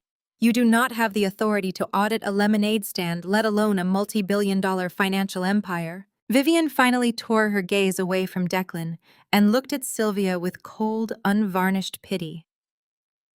"I am not a data entry clerk, Sylvia. I am the founder and chief executive officer of Vanguard Cyber Forensics. My firm is the premier digital asset tracking agency in North America. 18 months ago, the Securities and Exchange Commission approached me with a highly classified contract. They needed an independent private sector task force to track down a massive, highly sophisticated embezzlement ring that was bleeding Wall Street dry through offshore shell companies. Declan let out a small, strangled gasp. His knees buckled slightly, but he caught himself against the wall. His mind scrambled to process the horrific magnitude of his wife's words. They gave my team full, unrestricted access to the federal banking grid. Vivian continued, stepping methodically toward the center of the room. We spent 14 months following an incredibly complex digital money trail. We tracked missing funds through fake corporate entities in the Cayman Islands. We monitored illegal wire transfers masking as charitable donations. We untangled a web of fake real estate holdings designed to wash dirty money back into the domestic economy. I built the entire prosecution profile from the ground up. And imagine my absolute surprise, Sylvia, when the final undeniable digital footprint led directly back to the IP address inside my own primary residence. Vivian stopped just 3 feet away from Declan. Imagine my shock, she said, her voice dropping to a lethal whisper when I realized the rat bleeding the market dry was sleeping in my own bed. "You are lying!" Sylvia yelled, though her voice shook with sudden, undeniable doubt. "My son is a financial genius. He manages portfolios for senators and tech billionaires. He would never resort to common thievery. This is a setup. You framed him because he was going to divorce you." Marcus stepped forward from the shadows, a dark, satisfied smirk playing across his face. "He is not a genius," Sylvia, Marcus said smoothly. "He is a sloppy, arrogant criminal. He used my legal credentials to authorize the initial transfers. He thought because I came from a working-class background, I would just blindly sign whatever paperwork he put in front of me without running a trace. He thought I was stupid. So I partnered with Vivian. I handed her the internal corporate bylaws, and she used them to legally seize every single asset Declan ever touched." Vivian nodded, keeping her eyes locked on her husband. "You thought you were so much smarter than me, Declan. You spent 3 years patting me on the head, treating me like a naive, simple-minded housewife who just liked playing with numbers. You used my name to open your blind trusts because you thought I would never look at the fine print. You gave me the exact legal authority I needed to financially execute you. I did not break the law to take this house. I simply exercised the durable power of attorney you blindly handed me." Declan stared at her, the horrific truth finally breaking through his wall of desperate denial. His wife was not a victim. She was the architect of his total destruction. She had smiled at him over dinner, kissed him goodnight, and quietly, methodically dismantled his entire life while he slept. The utter humiliation of being outsmarted by the woman he had relentlessly patronized and belittled ignited a blind, primal rage deep within his chest. The fear vanished entirely, replaced by a violent, unthinking need to destroy the source of his defeat. "You witch!" Declan roared, his face twisting into a feral, ugly sneer. He pushed off the wall, launching his entire body weight forward. He raised his hands, aiming directly for Vivian's throat, fully intending to strangle the smug, calculated confidence right out of her eyes. He did not even make it halfway. Before Vivian could even flinch, the private security contractor on her right stepped forward with terrifying, practiced speed. The massive guard caught Declan by the lapels of his ruined suit, lifting him entirely off the marble floor. With a single brutal motion, the guard slammed Declan backward. Declan's spine crashed against the heavy oak paneling of the grand staircase with a sickening thud, knocking the wind entirely out of his lungs. The guard pinned him there, a heavy forearm pressed securely against Declan's throat, choking off his frantic, desperate screams. Declan choked his face, turning a mottled, ugly shade of purple under the guard's massive forearm. He clawed weakly at the contractor's thick wrist, his expensive loafers kicking uselessly against the pristine marble floor. He tried to speak, tried to beg, but the pressure on his windpipe allowed only a pathetic, raspy hiss to escape his lips. Madison broke the stunned, echoing silence of the grand foyer. She completely ignored her brother's physical suffering, stepping sharply around him to march directly toward Vivian. "You are a psychotic liar!" Madison screamed, pointing a trembling, manicured finger right at Vivian's face. "Let him go right now. Declan is a senior portfolio manager at a top-tier firm. He is the smartest man in Manhattan. He built our family's wealth from the ground up while you sat at home clipping coupons and reading cheap paperback novels. You fabricated this entire federal investigation because you knew he was getting ready to dump you. Sylvia nodded vigorously, finding her footing now that her daughter was on the offensive. Exactly, Sylvia sneered, crossing her arms over her Chanel jacket. This is nothing but a bitter, vindictive stunt. You could never handle being married to a thorn. You were always intimidated by our success. We will have your little cyber firm sued into bankruptcy by Monday morning. You are just a jealous little woman. Madison continued, her voice echoing shrilly, bouncing off the barren walls where priceless art used to hang. Declan told me everything about your miserable little marriage. He told me how pathetic and mundane you were. He manages my entire estate perfectly. He handles my daughter's educational trusts. Do you honestly think a federal agent would let a mastermind like my brother slip through their fingers for 3 years if he was actually guilty of anything? You hacked a federal database to frame him because you are obsessed with our family. Vivian did not raise her voice. She did not defend her marriage. She did not even address Sylvia's petty insults. She simply looked at Madison with the detached clinical fascination of a scientist observing a particularly slow laboratory rat navigating a maze. Vivian took one deliberate step forward, bridging the gap between them, and smoothly extended her right hand. "Take the tablet, Madison." Vivian said, her tone entirely conversational, yet carrying the heavy, undeniable weight of a judge reading a death sentence. "Read the primary ledger for yourself." Madison snatched the device from Vivian's grip, sneering in absolute defiance. She looked down at the glowing screen, fully expecting to see complicated, meaningless algorithms or fake legal jargon she could easily dismiss as a setup. Instead, she saw a perfectly organized, color-coded banking interface. It was the master portal for the Thorne family private accounts. It was the exact interface Declan used when he presented their quarterly earnings reports. "Swipe left, Madison," Vivian instructed calmly. She stepped back to stand beside Marcus, who was watching the unfolding devastation with a tight, incredibly satisfied smile. "Look at the trust accounts. Look at the offshore diversions. Declan didn't just steal from his corporate clients. He drained your kids' college funds to buy his mistress a condo in Miami." Madison stopped breathing. The air seemed to vanish from the massive foyer. Her eyes darted wildly across the high-definition screen. She saw the bold heading for her eldest daughter's Stanford Trust account. The balance was 0. She swiped left with a frantic, trembling thumb. Her youngest daughter's elite prep school tuition fund. 0. She swiped again, her perfectly glossed lips parting in silent, creeping horror as she read the corresponding routing numbers. Every single dollar she had entrusted to her brilliant, perfect brother had been systematically siphoned out over the past 18 months. The screen displayed a clear, undeniable wire transfer of $1.2 million. The destination account belonged to a shell corporation registered directly to Lexi Sinclair.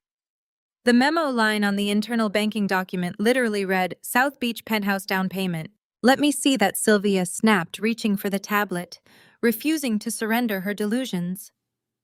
"This is obviously a fabricated document designed to turn us against each other. Declan is a thorn. He is a gentleman.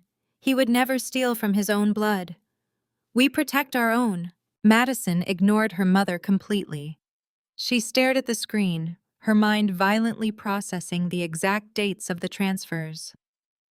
The Miami condo was purchased the exact same week Declan had called her into his office, poured her a glass of expensive scotch, and told her the market was experiencing a temporary liquidity crunch. He had advised her to hold off on buying her New Hampton summer home. He had looked her right in the eyes, smiled his charming, arrogant smile, and told her he was protecting her assets by keeping them locked in a high-yield trust. He had used her daughter's futures to buy a beachfront playground for a 24-year-old receptionist. The tablet slipped from Madison's hands. It hit the marble floor with a sharp, violent crack, the glass screen spiderwebbing across the glowing banking ledger. Madison slowly turned her head to look at her brother. Declan was still pinned against the oak paneling, gasping for air, his face pale and shining with cold sweat. His eyes were wide with guilty terror as he watched his sister finally connect the dots. The lifelong illusion of the golden child evaporated into thin air, leaving behind nothing but a pathetic, thieving coward who had sacrificed his own nieces to fund his infidelity. "You bought her a condo," Madison whispered, her voice vibrating with a dark primal intensity that made Sylvia take a sudden frightened step back. "You took my daughter's futures. You stole their education to buy a high-rise for a cheap plastic tramp." "Maddie, please!" Declan choked out, struggling weakly against the guard's unyielding grip. "I was going to put it back. I swear to God." The market shifted unexpectedly. I just needed a temporary bridge loan to cover the margin call. I was going to replace every cent. Madison let out a guttural, terrifying scream that tore through the empty mansion, entirely devoid of her usual refined country club composure. She lunged forward, her fingers curled into rigid claws. The private security contractor wisely stepped back just an inch, dropping his hold on Declan's throat and stepping out of the line of fire. Madison crashed into her brother like a rabid animal. She grabbed handfuls of his ruined suit and smashed him backward against the heavy oak stairs. The impenetrable, toxic loyalty of the Thorne family shattered instantly and irreparably as she tore into him, beating her fists against his chest and face, screaming hysterically about her ruined life while Declan cowered on the floor beneath her. "Get off me!" Declan screamed, throwing his forearms up to shield his face from the relentless rain of Madison's manicured fists. She was shrieking with a pitch so high it bordered on completely inhuman. She tore at his collar, ripping the expensive Italian silk of his shirt right down the middle. Sylvia finally snapped out of her paralyzed shock. She lunged forward, grabbing Madison by the shoulders and hauling her backward. "Stop it!" Sylvia shrieked, her own impeccable composure entirely destroyed. "You are acting like common street thugs. Get off him!" Declan scrambled backward across the freezing marble floor like a cornered rat. His lip was split wide open, pouring fresh blood down his chin. His bespoke suit was ruined, hanging off his shoulders in ragged strips. He looked frantically around the cavernous, empty foyer. He looked at Vivian standing like a stone statue, flanked by her security team. He looked at his mother, whose face was pale with a mixture of terror and disgust. Finally, his desperate, bloodshot eyes locked onto Marcus. A sudden venomous spark of survival ignited in Declan's panicked brain. If he was going down, he was absolutely not going down alone. He wiped the blood from his mouth, pointing a trembling, accusatory finger directly at his brother-in-law. "Arrest him!"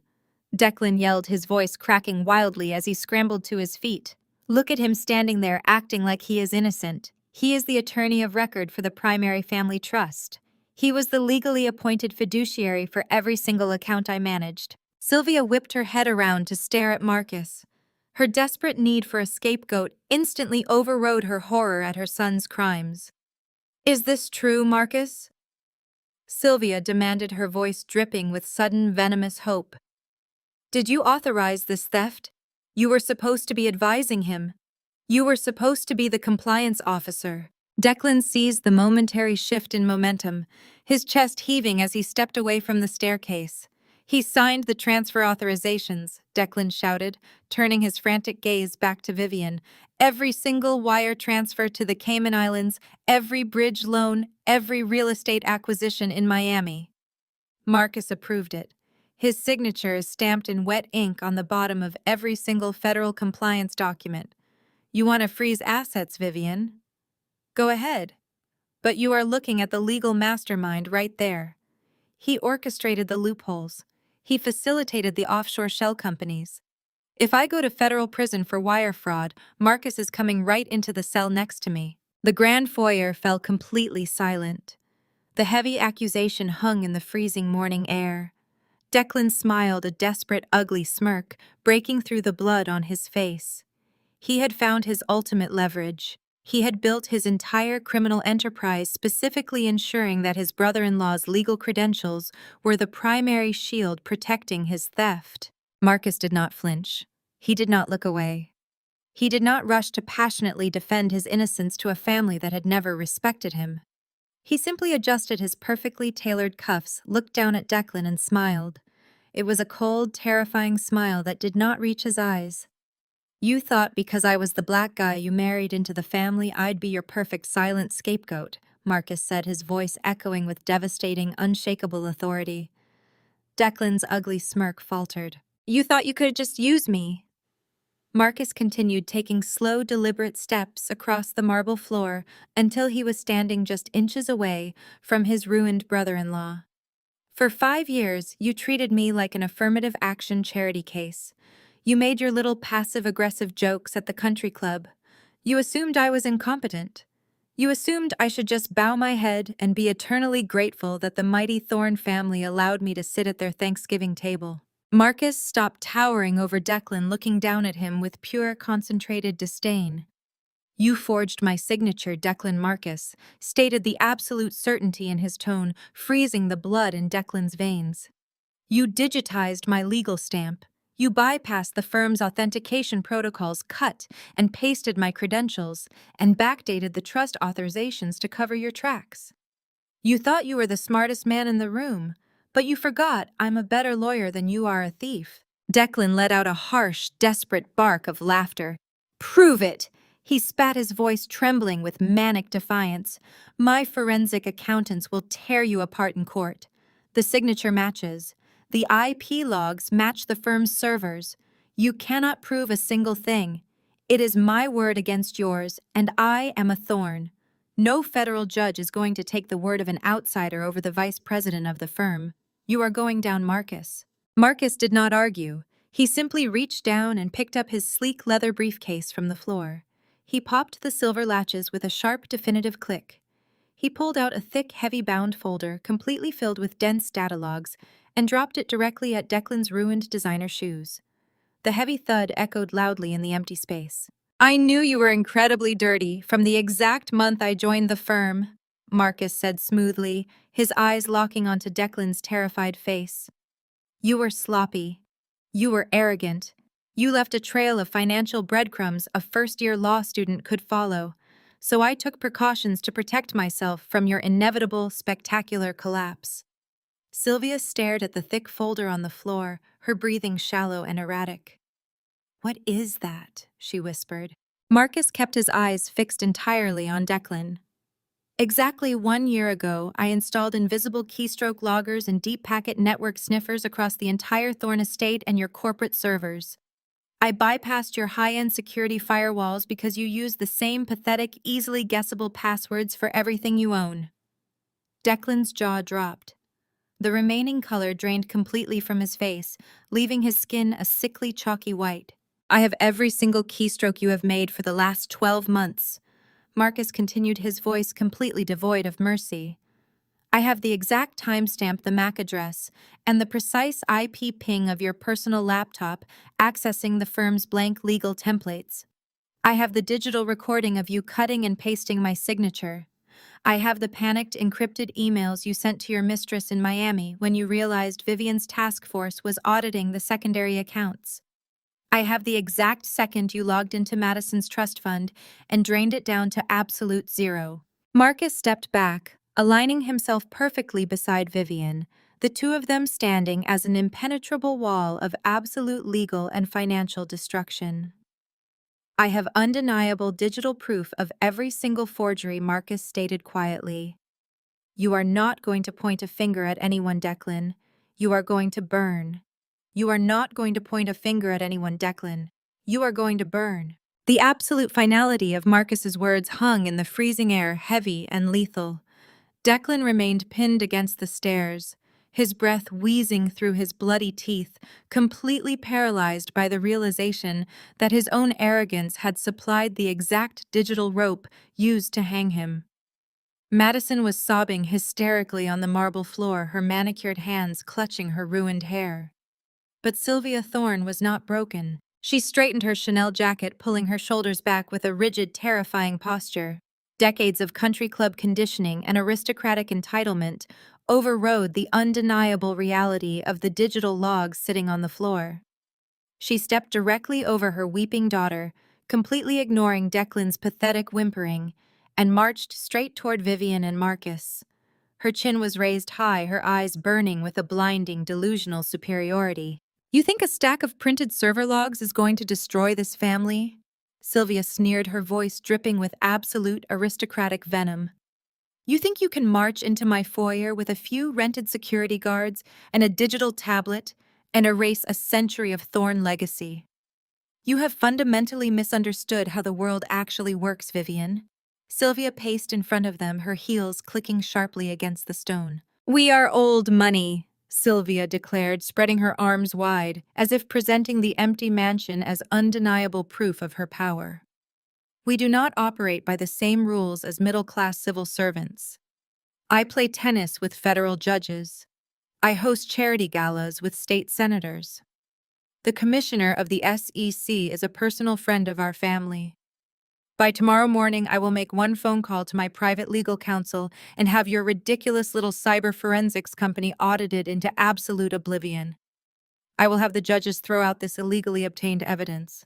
I will have this entire investigation sealed, buried, and erased from the public record." Sylvia stopped pacing, leaning in close to Vivian, her eyes wide with manic confidence. "I will personally see to it that you are charged with corporate espionage," Sylvia hissed. "You will spend the rest of your miserable, classless life rotting in a federal penitentiary for daring to attack your betters. We are untouchable. We own the people who write the laws you think you are enforcing." Vivian stared at her former mother-in-law. She looked at the woman who had spent the last 3 years mocking her clothes, insulting her family background, and treating her like a temporary, unfortunate stain on the Thorn family tree. Vivian let out a laugh. It was not a polite chuckle. It was a loud, sharp, genuinely amused laugh that echoed off the towering ceiling. The sound was so jarring, so entirely unexpected in the middle of a federal seizure, that even Madison stopped sobbing and looked up from the floor. Sylvia recoiled as if she had been physically struck. "How dare you laugh at me?" she screamed, her face flushing a deep, angry crimson. "Old money," Vivian repeated, wiping a tear of genuine mirth from the corner of her eye. "Sylvia, you have been living in a completely fabricated fairy tale for an entire decade. Your husband died absolutely irreparably bankrupt 10 years ago." The words landed like a physical blow. Sylvia's jaw dropped, her arrogant posture faltering for the very first time. "That is a lie," she stammered, her voice suddenly sounding very small and brittle. "My husband left a massive portfolio. He left trust funds. He left this estate. He left you $50 million in toxic commercial real estate debt," Vivian countered, her voice dropping the amusement and turning into a lethal surgical weapon. "He leveraged everything to cover his failing hedge fund. When he had his fatal heart attack, the banks were exactly 3 days away from seizing this house, repossessing your vehicles, and freezing your personal checking accounts. You were completely destitute, Sylvia. You did not have enough liquid cash to pay for his funeral catering." Sylvia shook her head, frantically backing away. "No, that is impossible. I have never missed a country club payment. I have never missed a property tax deadline. The family trust covers all of my expenses. Declan manages the trust. He handles the estate payouts." Vivian took a step forward, her eyes locking onto Sylvia's terrified face. "And where do you think Declan was getting the money to keep you afloat? He was a junior broker when your husband died. He did not have the capital to save this estate. Who do you think stepped in and anonymously paid off the $2 million tax lien on this property? Who do you think set up the blind trust that has been quietly paying your $40,000 monthly country club dues for the last 10 years? Sylvia stopped moving. Her eyes darted wildly around the empty foyer, searching for an explanation that did not completely destroy her reality. She looked at Declan. Declan refused to meet her gaze, staring down at his bloody hands. "It was me," Vivian said, her voice echoing with total crushing finality. Sylvia gasped, her hand flying up to cover her mouth. "I bought your debt," Vivian explained, her tone methodical and cold. "I funneled my own capital through a private holding company and created the blind trust that kept your entire pathetic socialite lifestyle functioning. Every glass of champagne you drank at the country club, every designer dress you wore to humiliate me at family dinners, Every single bill related to this massive empty mansion was paid for by the middle-class nobody you despised. But why? Madison whispered from the floor, her voice trembling with absolute horror. Why would you pay for us if you hated us? Vivian turned her gaze to Madison, then back to Sylvia. Because I needed bait, Vivian stated clearly. I knew Declan was starting to embezzle from his corporate clients, but I needed to map his entire network. I needed to see exactly how he laundered the money, which offshore accounts he favored, and who his accomplices were. If the banks had foreclosed on this house 10 years ago, Declan would have panicked. He would have gone to ground and hid his tracks. I needed him comfortable. I needed him arrogant. Vivian gestured to the massive empty space around them. I kept you financially afloat solely to monitor the accounts, Sylvia. By funding your ridiculous lifestyle through my blind trust, I became the primary creditor of the Thorne estate. I gave Declan a false sense of security, so he would keep moving the stolen money right through the servers Marcus and I had bugged. I essentially built an airtight bulletproof RICO case against your golden child by letting you play rich for a few extra years. The absolute horrifying truth finally crashed down on Sylvia Thorne. She had no powerful friends, she had no generational wealth, she had no favors to call in. The judges and senators she thought she owned were bought with money supplied by the very woman standing in front of her. Vivian stepped right up to her former mother-in-law, looking down at her with eyes like shattered glass. You do not own this house, Sylvia. You do not own the clothes on your back. You are utterly, completely penniless. And in about 10 minutes, when the federal transport vans pull into that driveway, you are going to be homeless too. You do not own this house, Sylvia. You do not own the clothes on your back. You are utterly, completely penniless. And in about 10 minutes, when the federal transport vans pull into that driveway, you are going to be homeless too. Sylvia Thorne staggered backward as if Vivian had just driven a physical blade through her chest. The legendary matriarch of the Thorne Empire suddenly looked incredibly small, fragile, and utterly broken. Her perfectly manicured hands trembled violently as she reached out to grip the edge of the mahogany console table, just to keep herself from collapsing onto the freezing marble. The generational wealth, the country club prestige, the untouchable aristocratic armor she had worn like a second skin for her entire life, evaporated into absolute nothingness. She had spent a decade looking down her nose at Vivian, entirely oblivious to the fact that Vivian was the only reason she had a roof over her head. Madison remained on the floor, her tear-streaked face locked in an expression of vacant, uncomprehending horror. The silence in the grand foyer was absolute, thick, and suffocating. Then the massive custom-built double doors at the main entrance swung open with a heavy, echoing groan.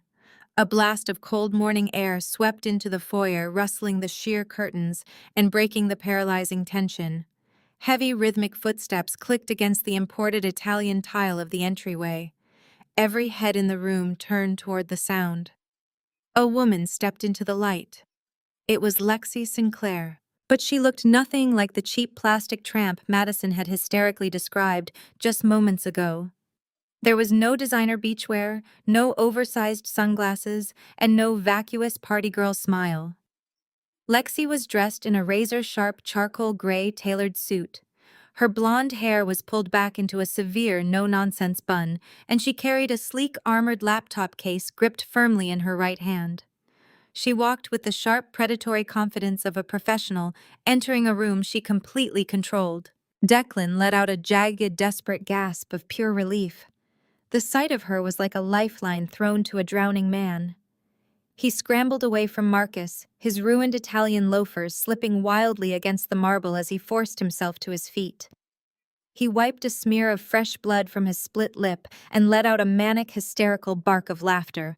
Lexi Declan choked out, his voice vibrating with frantic, desperate hope. "Oh my God, Lexi, you got my message! You got out of Miami!" He turned back to face Vivian and Marcus, his chest heaving, his eyes wide and bloodshot with renewed defiance. He pointed a trembling, blood-stained finger at his former wife. "You thought you had me cornered." Declan spat, a psychotic grin spreading across his bruised face. "You thought you could just freeze the primary accounts and walk away with everything. But you forgot one crucial detail, Vivian. I am not stupid. I never keep all my leverage in one place. Lexi holds the encrypted keys to the Cayman accounts. She holds the bearer bonds. She has the physical ledgers for the shell corporations. We are going to walk right out of this house board a private charter, and you will never see a single dime of that offshore money. Tell them, Lexi. Tell them we hold the cards. Declan staggered forward, extending his arms to embrace the woman he believed was his ultimate salvation. He was entirely blind to the icy clinical detachment radiating from her. He was so consumed by his own desperate need to escape that he failed to notice the predatory glint in her eyes. Lexi did not slow her pace. She did not open her arms. She did not even blink. As Declan lunged forward to pull her close, Lexi merely stepped to the side with the casual, fluid grace of a matador, sidestepping a charging bull. She moved past him so smoothly that Declan completely lost his footing, stumbling awkwardly and crashing hard onto his knees. He let out a pathetic, confused grunt, scrambling to catch himself before he face-planted on the stone floor.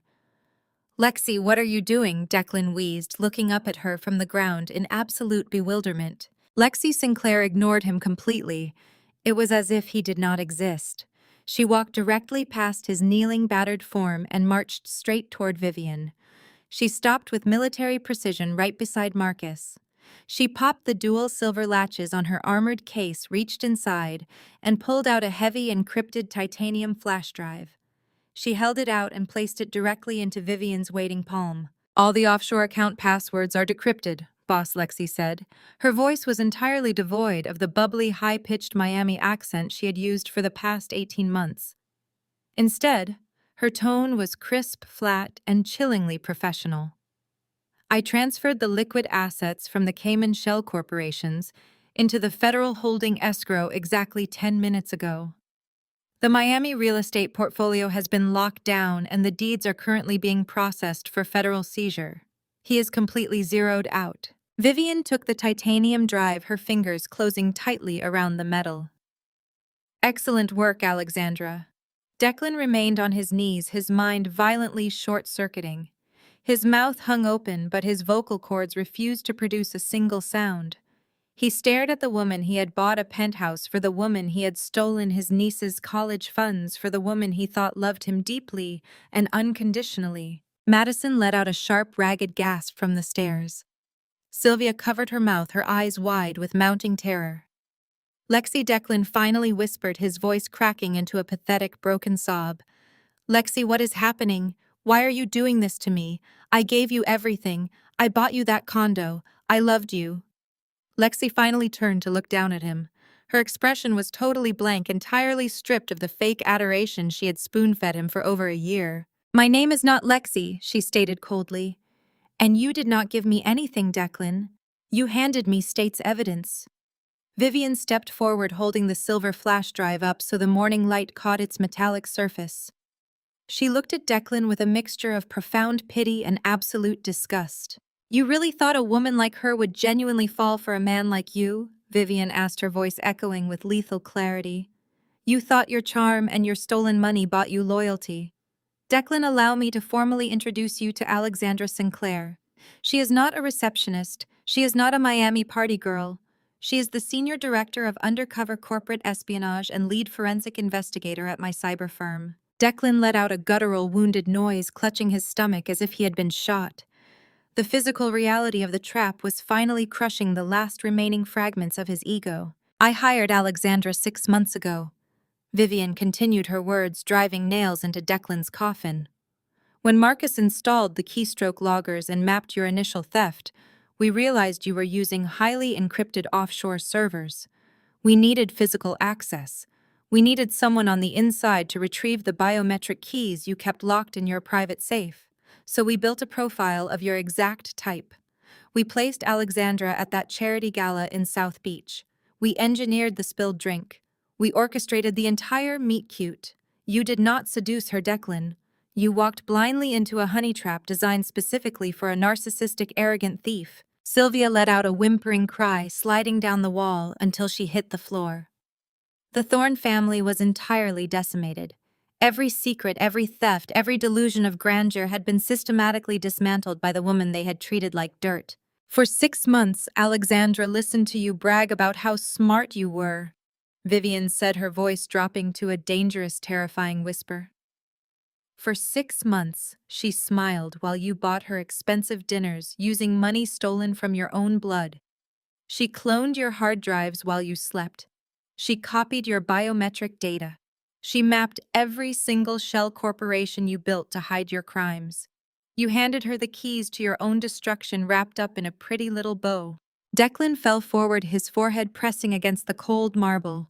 He curled his body into a tight, trembling ball, weeping openly and uncontrollably as the sirens of the approaching federal transport vans began to wail in the distance. The wail of the sirens pierced the heavy oak doors of the grand foyer, growing louder and more urgent by the second. Red and blue lights began to flash through the sheer curtains, painting the pristine marble floor in violent, chaotic strokes.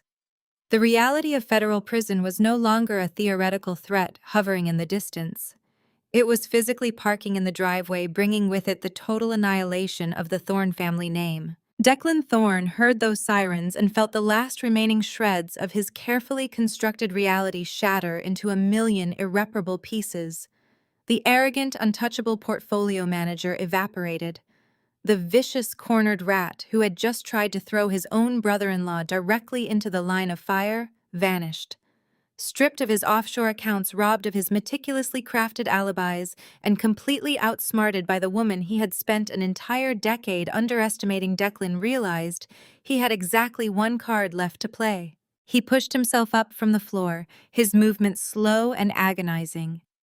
He did not rise to his feet to fight. He did not turn and run for the back exits. Instead, he stayed on his knees. He dragged himself across the freezing marble, the ruined knees of his bespoke suit tearing further against the rough stone. He crawled directly toward Vivian, leaving a faint, pathetic trail of blood from his split lip. Sylvia let out a muffled, horrified gasp, burying her face in her hands. She was forced to watch her golden child, the supposed savior of the aristocratic Thorne legacy, reduce himself to a groveling, weeping mess.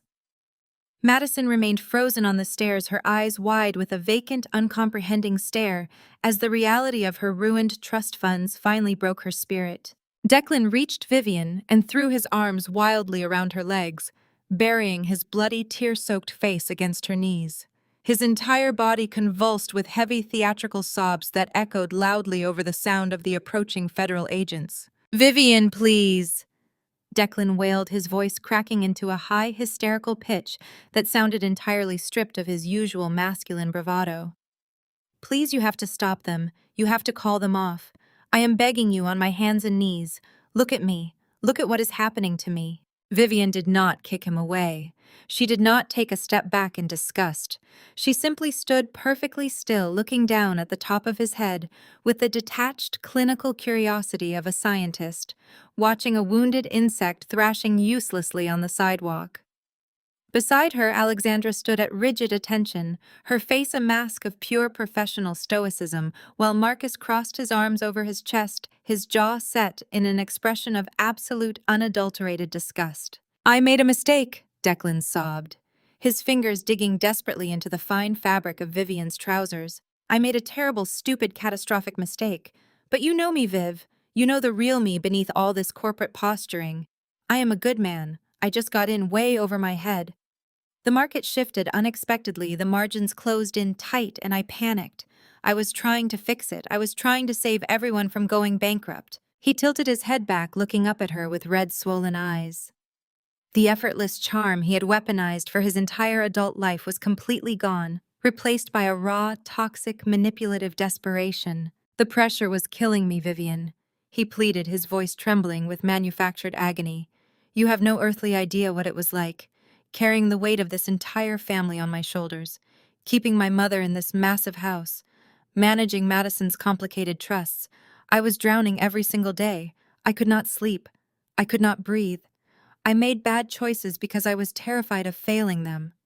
I did it for the family. I did it for us. I wanted to build an empire so we would never have to worry about anything ever again." Vivian stared down at him, Her expression remained entirely blank, a terrifying void of emotion. She did not offer a single word of comfort. She did not offer absolution. She let him bleed out his excuses into the silence. Declan felt the crushing weight of her silence and immediately escalated his tactics. The subtle gaslighting shifted into overt emotional warfare. He reached up his trembling, blood-stained hands, desperately trying to grasp her wrists. "We took vows, Vivian," Declan cried out, his voice echoing shrilly over the sound of heavy boots hitting the front porch outside. "For better or for worse, in sickness and in health. You promised to stand by me. You stood at an altar in front of our friends and promised to be my partner. You cannot do this to your husband. You cannot throw the man you married to the federal government like a piece of disposable garbage. You are destroying our family." He scrambled higher, grabbing the lapels of her jacket, shaking her slightly as his panic reached a fever pitch. The heavy thud of fists pounding on the main doors echoed through the foyer, accompanied by a booming voice shouting for the residents to open up immediately. "Think about our life together," Declan begged, his breath ragged and sour. "Think about everything we have shared over the last 10 years. I love you, Vivian. I have always loved you. The mistress meant absolutely nothing to me. That entire relationship was just a distraction, a stupid, meaningless distraction because I was so stressed out of my mind I could not think straight. You are my wife. You are my everything. You cannot send your husband to a federal penitentiary. It will kill me. I will not survive in there, Viv. I will die. You will be personally signing my death warrant." He collapsed back onto his heels, wringing his hands together in a posture of total surrender. "I will do whatever you want." He choked out, the tears streaming freely down his cheeks. "I will sign whatever documents you need right now. I will plea down. I will surrender my licenses. Just call off the raid. Just give me 24 hours to get on a private plane and disappear. You owe me that much, Vivian. After everything we have been through, you owe me a chance to start over. Please, I am begging you for my actual life." The federal agents pounded on the door again, the heavy oak shuddering under the force of their strike. A muffled voice outside commanded security to breach the lock. Time had officially run out. Declan stared up at Vivian, his face contorted in a mask of absolute paralyzing fear. He waited for the flicker of empathy he had always exploited. He waited for the soft, accommodating woman he had manipulated for a decade to finally resurface and save him from the devastating consequences of his own actions. He waited for her to break. Vivian slowly lowered her gaze. She looked at his bleeding lip, his ruined designer shirt, and his pleading, desperate eyes. She felt the heavy, frantic grip of his hands on her jacket. She absorbed every single word of his emotional blackmail, every weaponized memory, every hollow declaration of fabricated love. The temperature in Vivian's eyes dropped to absolute zero. There was no hesitation. There was no lingering affection. There was no mercy. There was only the cold, unyielding precision of an executioner stepping up to the block. She reached down, her movements perfectly steady, and took hold of Declan's wrists. She prepared to deliver the final strike. Vivian pried Declan's blood-stained fingers off her lapels one by one. She did not rush. She peeled his grip away with the clinical detachment of someone removing a piece of discarded chewing gum from the sole of a very expensive shoe. She dropped his hands, letting them fall uselessly against his sides, and took a single step back to observe the pathetic, shivering shell of the man she had once called her husband. "You do not love me, Declan," Vivian said, her voice striking the marble floor like a gavel. "You have never loved me. You do not even possess the basic human capacity to understand what that word actually means." Declan looked up, his chest heaving, his mouth opening to protest, but the sheer freezing weight of her stare silenced him instantly. "You love the utility I provided?" Vivian continued, her words precise and merciless. "You love the pristine, untouchable image of a successful, independent wife that you could parade in front of your conservative investors to make yourself look stable. You love the massive influx of capital my company brought into our joint accounts capital you immediately used to leverage your own failing investments. But mostly, Declan, You loved having a blind, obedient scapegoat. You loved having a woman you thought was too busy and too trusting to notice that you were systematically draining her dry to fund your fraudulent empire. Vivian paced slowly in front of him, her heels echoing in rhythm with the distant approaching sirens. "Do you remember Christmas Eve 2 years ago?" Vivian asked, her tone conversational, but laced with a lethal undertow. Declan blinked, his tear-filled eyes darting frantically as he tried to keep up with the sudden shift. He shook his head weakly. "Of course you do not," Vivian said, a humorless smile touching the corners of her mouth. "I had just flown back from a brutal 3-week cybersecurity deployment in London. It was the exact contract that paid the enormous margin call on your disastrous tech stock short. I landed at JFK in the middle of a massive, blinding blizzard. The airport was shutting down. The roads were freezing over. You were supposed to be waiting at the arrivals curb." Madison, still huddled on the stairs, watched Vivian with wide, terrified eyes, entirely captivated by the destruction of her brother. "But you were not at the curb," Vivian stated, her voice dropping into a register of pure ice. "You pulled up to the terminal in the Porsche I paid for, rolled down the window just enough to let the freezing wind hit my face, and told me you had a last-minute compliance emergency at the firm.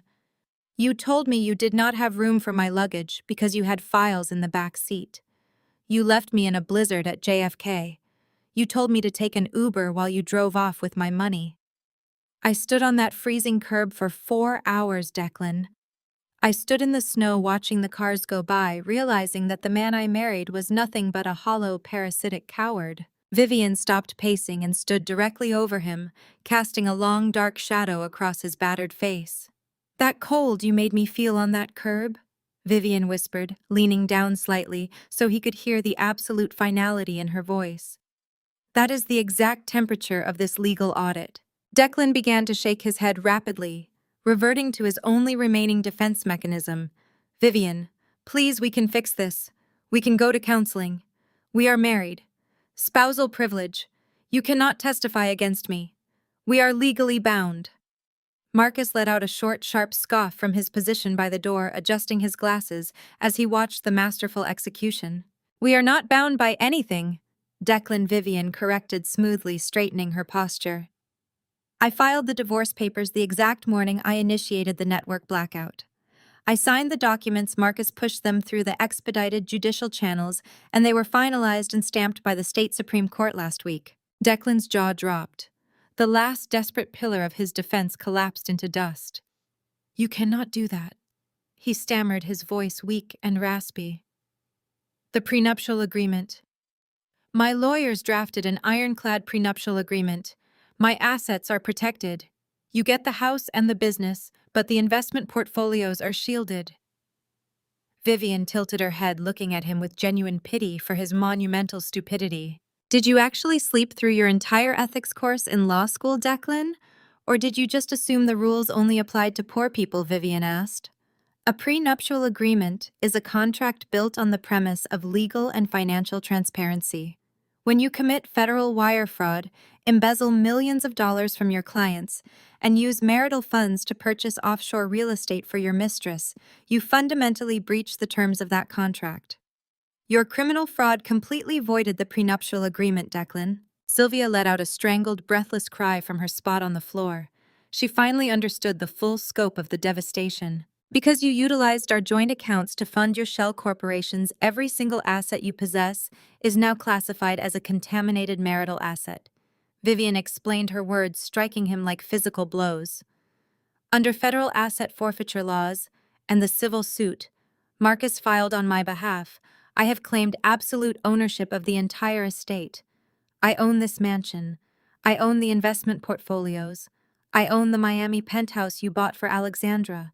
I own every single dollar you stole, and I am personally handing it all over to the federal government to compensate the clients you ruined. You have absolutely nothing left." Declan stared at her, his mind completely broken. The golden boy of the Thorne family had been reduced to a weeping, penniless criminal kneeling in a puddle of his own blood on the floor of a house he no longer owned.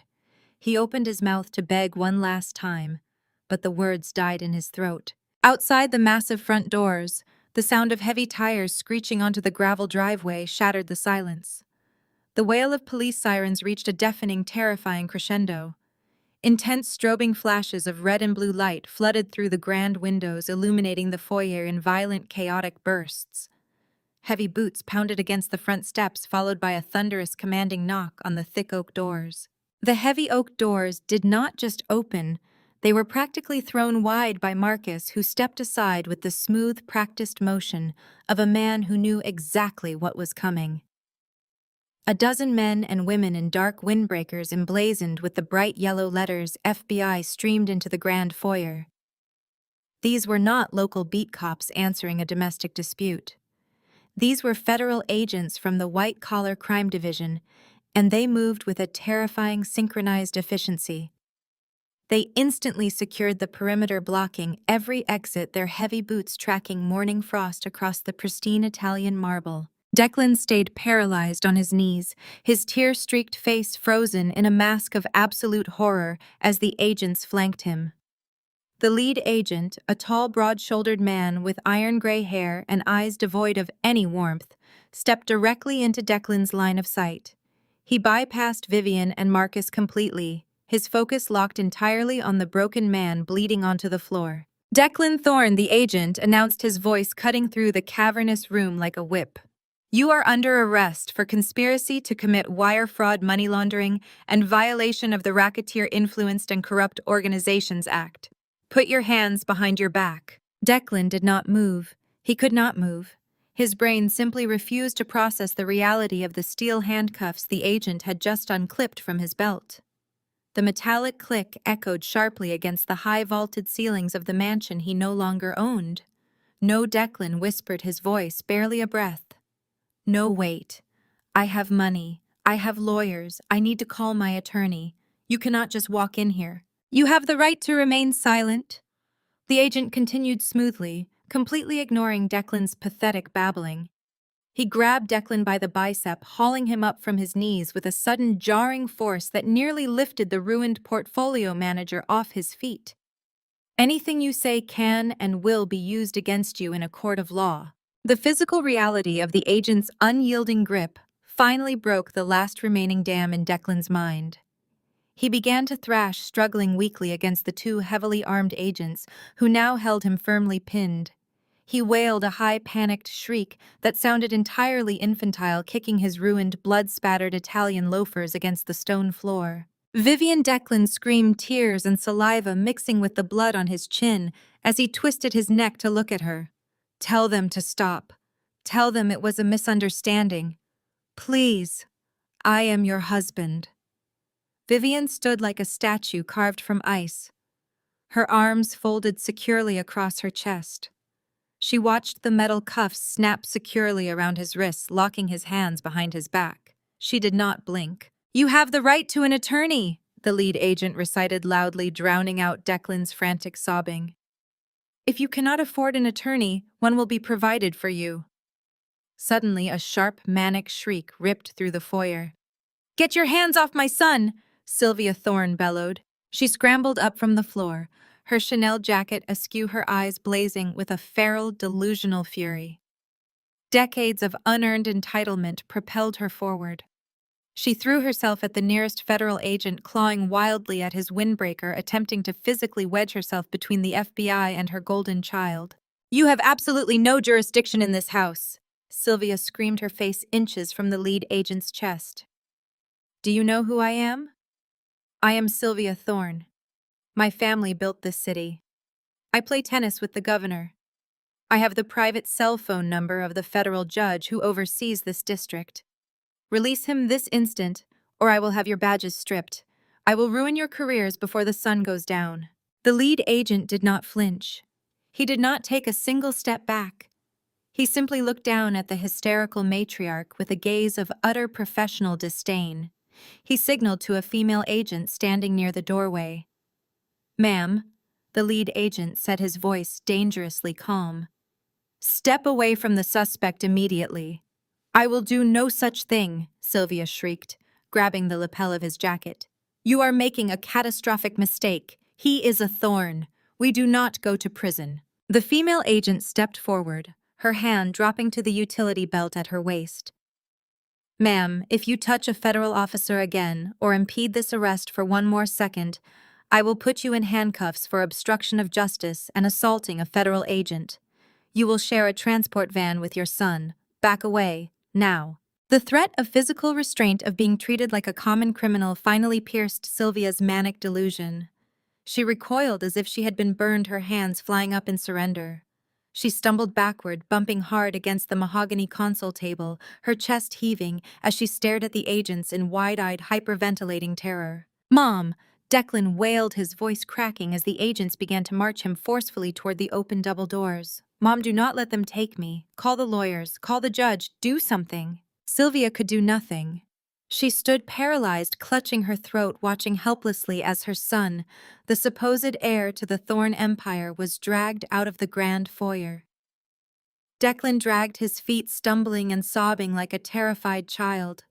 His cries echoed across the manicured front lawn, completely shattering the pristine silence of the exclusive neighborhood. The federal agents pushed him into the back of an armored black SUV, the heavy door slamming shut behind him with a final resonant thud. The flashing red and blue lights painted the walls of the empty foyer as the convoy of federal vehicles peeled out of the driveway, taking the Thorne family legacy with them into the cold morning air. Silence descended on the room once more, heavy, absolute, and utterly final.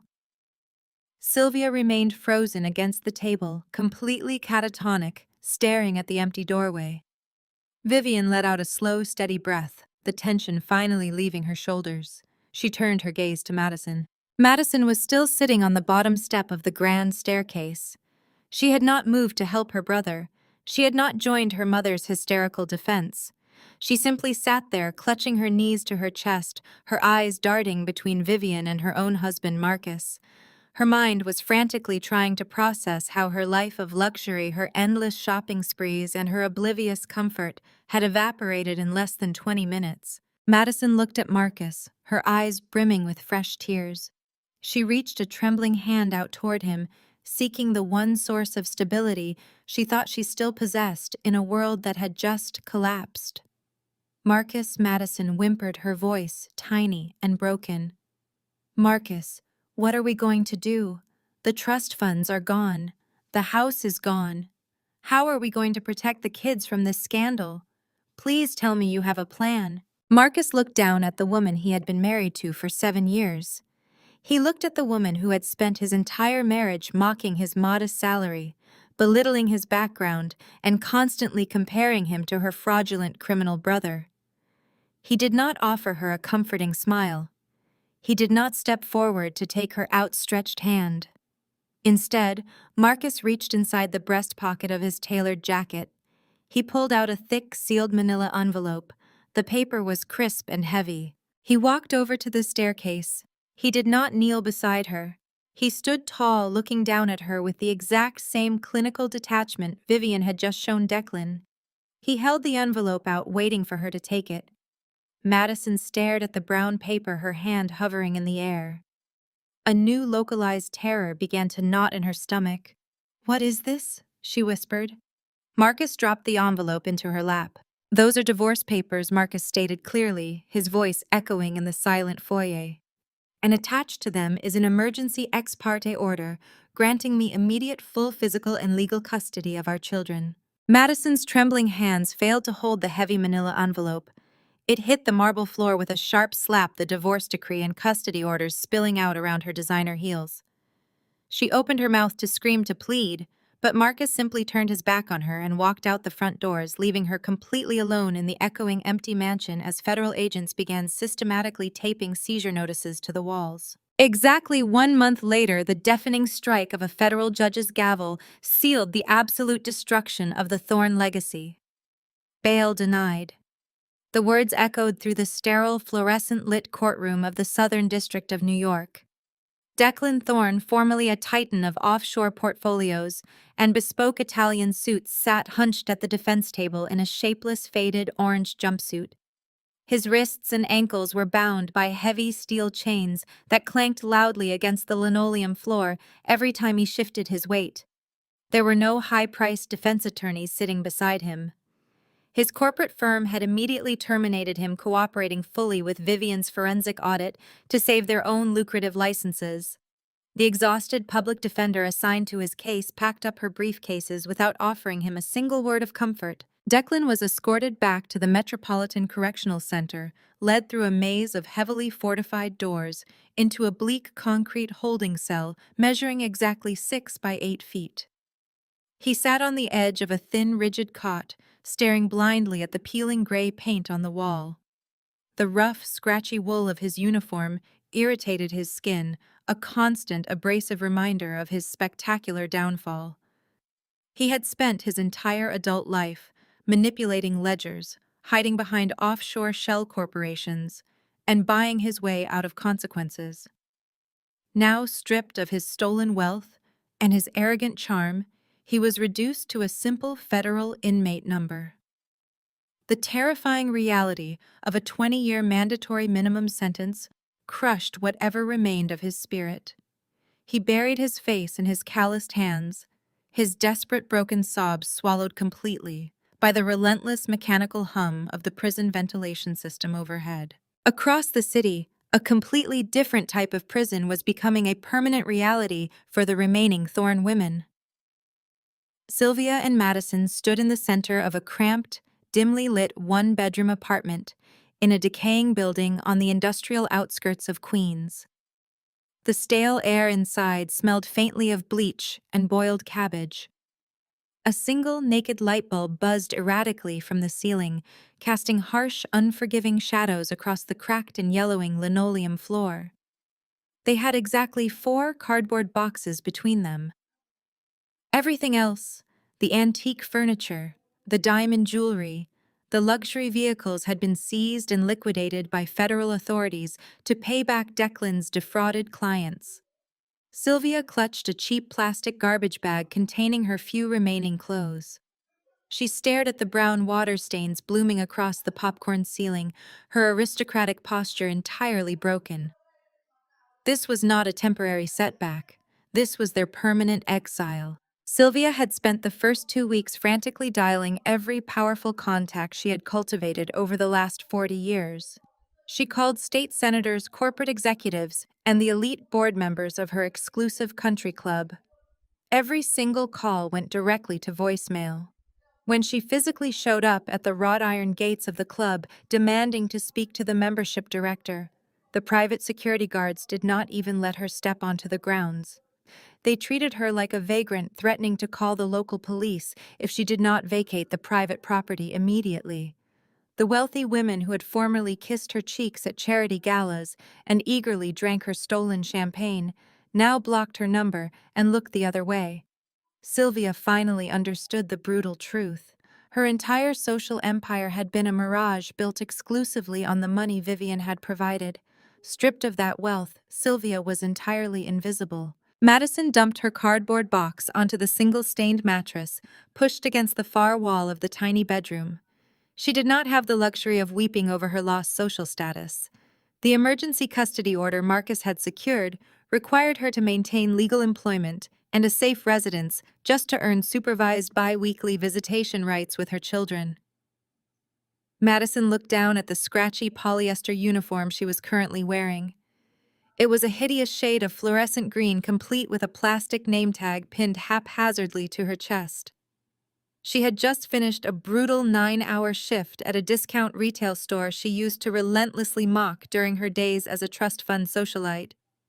Her feet were covered in agonizing blisters from standing on cheap commercial carpeting all day, her perfectly manicured nails were chipped and ruined, and her lower back throbbed relentlessly from unloading heavy boxes of discounted inventory. Just hours ago, she had been forced to ring up a former college sorority sister at the cash register.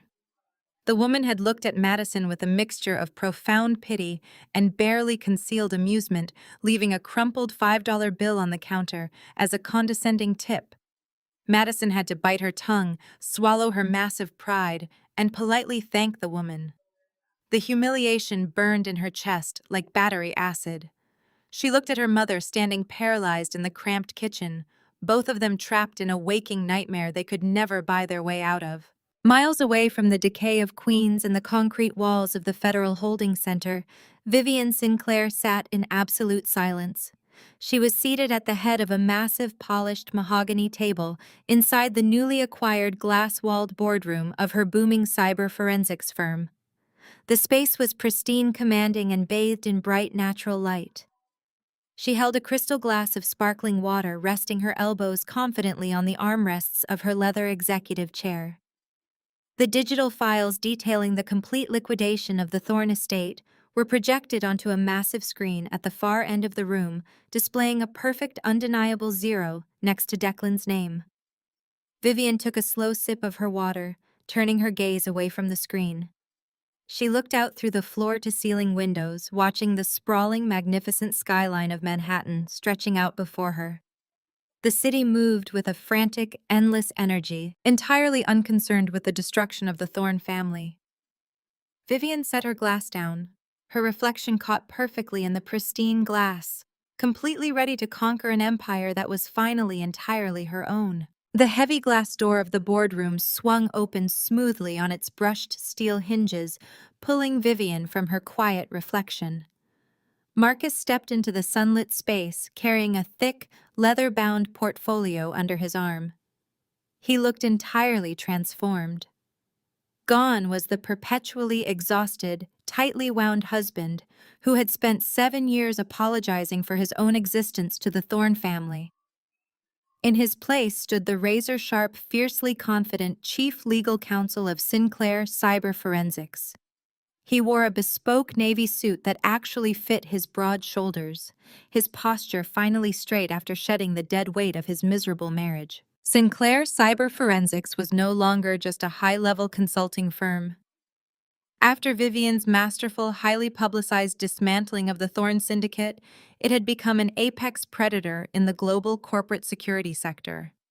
Fortune 500 companies were currently throwing exorbitant multi-million-dollar retainers at Vivian, terrified of their own internal vulnerabilities, and desperate to hire the woman who had single-handedly bankrupted a supposedly untouchable financial dynasty overnight. Marcus took the seat to Vivian's right, snapping the portfolio open with a satisfying crack. He slid a single crisp sheet of financial paper across the polished mahogany table. "The final offshore wire transfers cleared exactly 20 minutes ago," Marcus announced, a rare, genuine smile breaking across his face. "Every single dollar Declan siphoned into those Cayman shell corporations has been completely repatriated. The defrauded investors have been made entirely whole down to the last cent. The federal restitution order is officially satisfied." Vivian picked up the paper, her eyes scanning the long columns of recovered assets and zeroed-out balances. She tapped her manicured fingernail against the staggering sum printed at the bottom of the page. "And the Thorne Holding Company," Vivian asked, her tone strictly business. "Liquidated, dissolved, and wiped from the registry," Marcus replied, leaning back in his chair and crossing his arms. "The bankruptcy courts finalized the corporate dissolution this morning. Whatever miserable leftover scraps Sylvia and Madison managed to hoard in their personal accounts have been aggressively seized by the IRS to cover the outstanding legal penalties and back taxes. They have absolutely nothing left to hide behind. The Thorne family legacy is officially dead. It is nothing more than a cautionary tale taught in first-year law seminars." Vivian nodded with quiet satisfaction, sliding the paper back across the table. "Good. They built their entire identity on the illusion of superiority and untouchable wealth. Let them see exactly how the real world operates when you cannot buy your way out of the consequences." Marcus closed the portfolio, his expression shifting from corporate triumph to profound personal gratitude. He looked at Vivian, the woman who had meticulously orchestrated the very salvation of his life. "I never properly thanked you," Marcus said, his voice dropping to a quieter, more intimate register. "Not just for the partnership in this firm, Vivian. I am talking about the forensic data you handed me on the day of the raid." Vivian met his gaze perfectly level. "You earned your place here, Marcus. You navigated the federal filings flawlessly. The data was just a tool. You built the legal strategy. It was the only tool that mattered."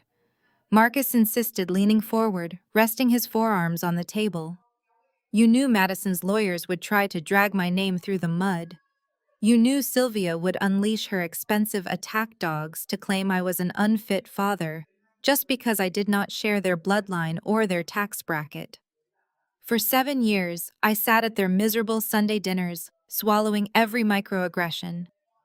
Every time Sylvia purposefully confused my corporate law background with a blue-collar trade, every time Madison laughed and told me to stop being so sensitive when her friends made disparaging racist jokes about my heritage. They wanted me to be a quiet, grateful prop, a diversity token for their social portfolio. They made sure my children heard every condescending remark about my background, my family, and my worth. Sylvia actively tried to teach my own kids that they were superior simply because of their last name. Marcus took a slow, steadying breath, the memories of that toxic household still fresh but finally powerless. The encrypted emails you uncovered, Marcus continued, his eyes hardening with fierce protection. The hidden text chains between Madison and her mother plotting to move the kids to a non-extradition jurisdiction. The heavily documented financial abuse. You handed me the exact ammunition I needed to walk into that federal judge's chambers and secure an emergency, unbreakable custody order. You did not just help me escape that nightmare, Vivian. You saved my children from being permanently poisoned by their toxic entitlement. You gave us our future back. Vivian softened just a fraction, acknowledging the immense weight of his words.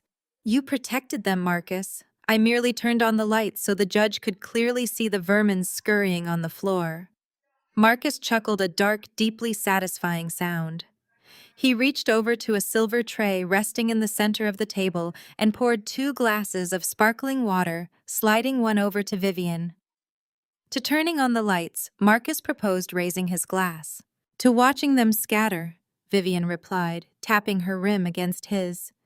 The soft chime of the crystal rang out over the skyline, a perfect note of absolute victory for 2 outsiders who had systematically dismantled an empire of fraud.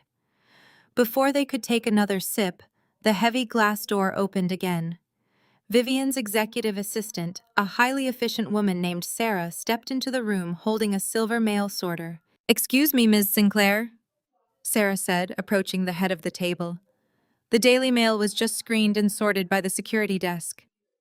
There is one item that bypassed the standard corporate filters. It is marked as urgent personal correspondence. Sarah placed a single crumpled white envelope onto the mahogany table. It was cheap, thin, institutional paper, the kind issued in bulk to county lockups. Vivian looked down at the return address stamped in bold, stark black ink on the top left corner. Metropolitan Correctional Center, inmate number 84729-054, Declan Thorne. Marcus glanced at the envelope, his jaw tightening slightly in disgust. They allow them to send outgoing mail on Tuesdays, he noted clinically. His public defender must have finally explained the grim reality of his commissary account. He has no outside funds to purchase soap, extra food, or basic phone privileges. He is begging. Vivian stared at the jagged, desperate handwriting scrawled frantically across the front of the envelope. She remembered the man who had left her freezing in a blinding blizzard at JFK. She remembered the arrogant portfolio manager who thought she was too busy and too trusting to notice him systematically draining her accounts. She remembered the pathetic sobbing shell of a man kneeling in a puddle of his own blood in the foyer of a mansion he no longer owned. Sarah Vivian said, her voice entirely devoid of emotion, her eyes never leaving the envelope. "Do we still have the industrial shredder installed in the corner of this room?" "Yes, Ms. Sinclair," Sarah replied, taking a swift step back. Vivian picked up the sealed envelope. She did not tear the flap open. She did not hold it up to the light to see the frantic, pleading words undoubtedly covering the pages inside. She did not care if he was apologizing, begging, or threatening. Declan Thorne no longer possessed a voice in her world. She stood up from her leather executive chair, her heels clicking rhythmically against the polished floor. She walked deliberately to the sleek, black industrial shredder, resting quietly against the far wall. Vivian held the unopened envelope directly over the feeding slot. She opened her fingers. She let go. The machine roared to life with a violent mechanical snarl, instantly devouring the letter and shredding Declan's final desperate plea into 1,000 meaningless white ribbons. The machine roared to life with a violent mechanical snarl, instantly devouring the letter and shredding Declan's final desperate plea into 1,000 meaningless white ribbons. Vivian watched the confetti fall into the clear plastic bin. She did not blink. She did not feel a single ounce of remorse. The shredder ground to a halt, the heavy silence returning to the glass-walled boardroom. Vivian brushed a speck of invisible dust from her tailored skirt and looked over at Marcus. He simply nodded a silent, profound acknowledgement of a closed chapter before turning back to his flawless legal briefings. The past was officially pulverized. The future required construction. 6 months later, the physical manifestation of that future stood gleaming under the late spring sun. The sprawling Long Island estate that had once served as the oppressive gilded cage of the Thorne family had been entirely gutted and miraculously reborn. The suffocating velvet drapes, the gaudy oil paintings of fake ancestors, and the heavy mahogany fixtures were completely gone. The grand foyer, where Declan had once wept in a puddle of his own blood, and Sylvia had shrieked her final desperate demands at federal agents, was now bathed in brilliant, welcoming natural light. Non-load-bearing walls had been knocked down to create massive, open, collaborative workspaces. The oppressive silence of forced compliance had been permanently replaced by the steady, purposeful hum of rebuilding and recovery. Walking briskly through the newly widened sunlit corridors was Rosa. She was no longer wearing a stiff, humiliating black and white maid's uniform, keeping her eyes glued to the floorboards to avoid Sylvia's wrath. Today, Rosa wore a tailored charcoal gray pantsuit. She held a silver tablet in her hand, directing a team of high-end landscapers and interior decorators with absolute unquestioned authority. Rosa was no longer invisible. She was the official estate manager of the property, drawing a 6-figure salary, with full corporate benefits overseeing the daily operations of a massive, complex facility. She spotted Vivian descending the central glass staircase and paused, offering a bright, genuine smile that radiated pure dignity. "Everything is ready for the afternoon intakes, Ms. Sinclair," Rosa reported, her voice ringing with newfound confidence and command. The new transitional housing suites in the East Wing are fully furnished and stocked with amenities. Marcus has the legal clinic fully staffed with 3 senior paralegals and 2 forensic accountants ready to review the new case files. We have 12 women arriving before dinner. Vivian smiled back, stepping off the final stair. "You run this place better than Sylvia ever could have imagined, Rosa. It is yours to command. You are the heartbeat of this entire operation." Rosa stood a little taller, her eyes shining with fierce, unapologetic pride. "Thank you, Vivian. I will make sure the front gates are opened wide for the new arrivals."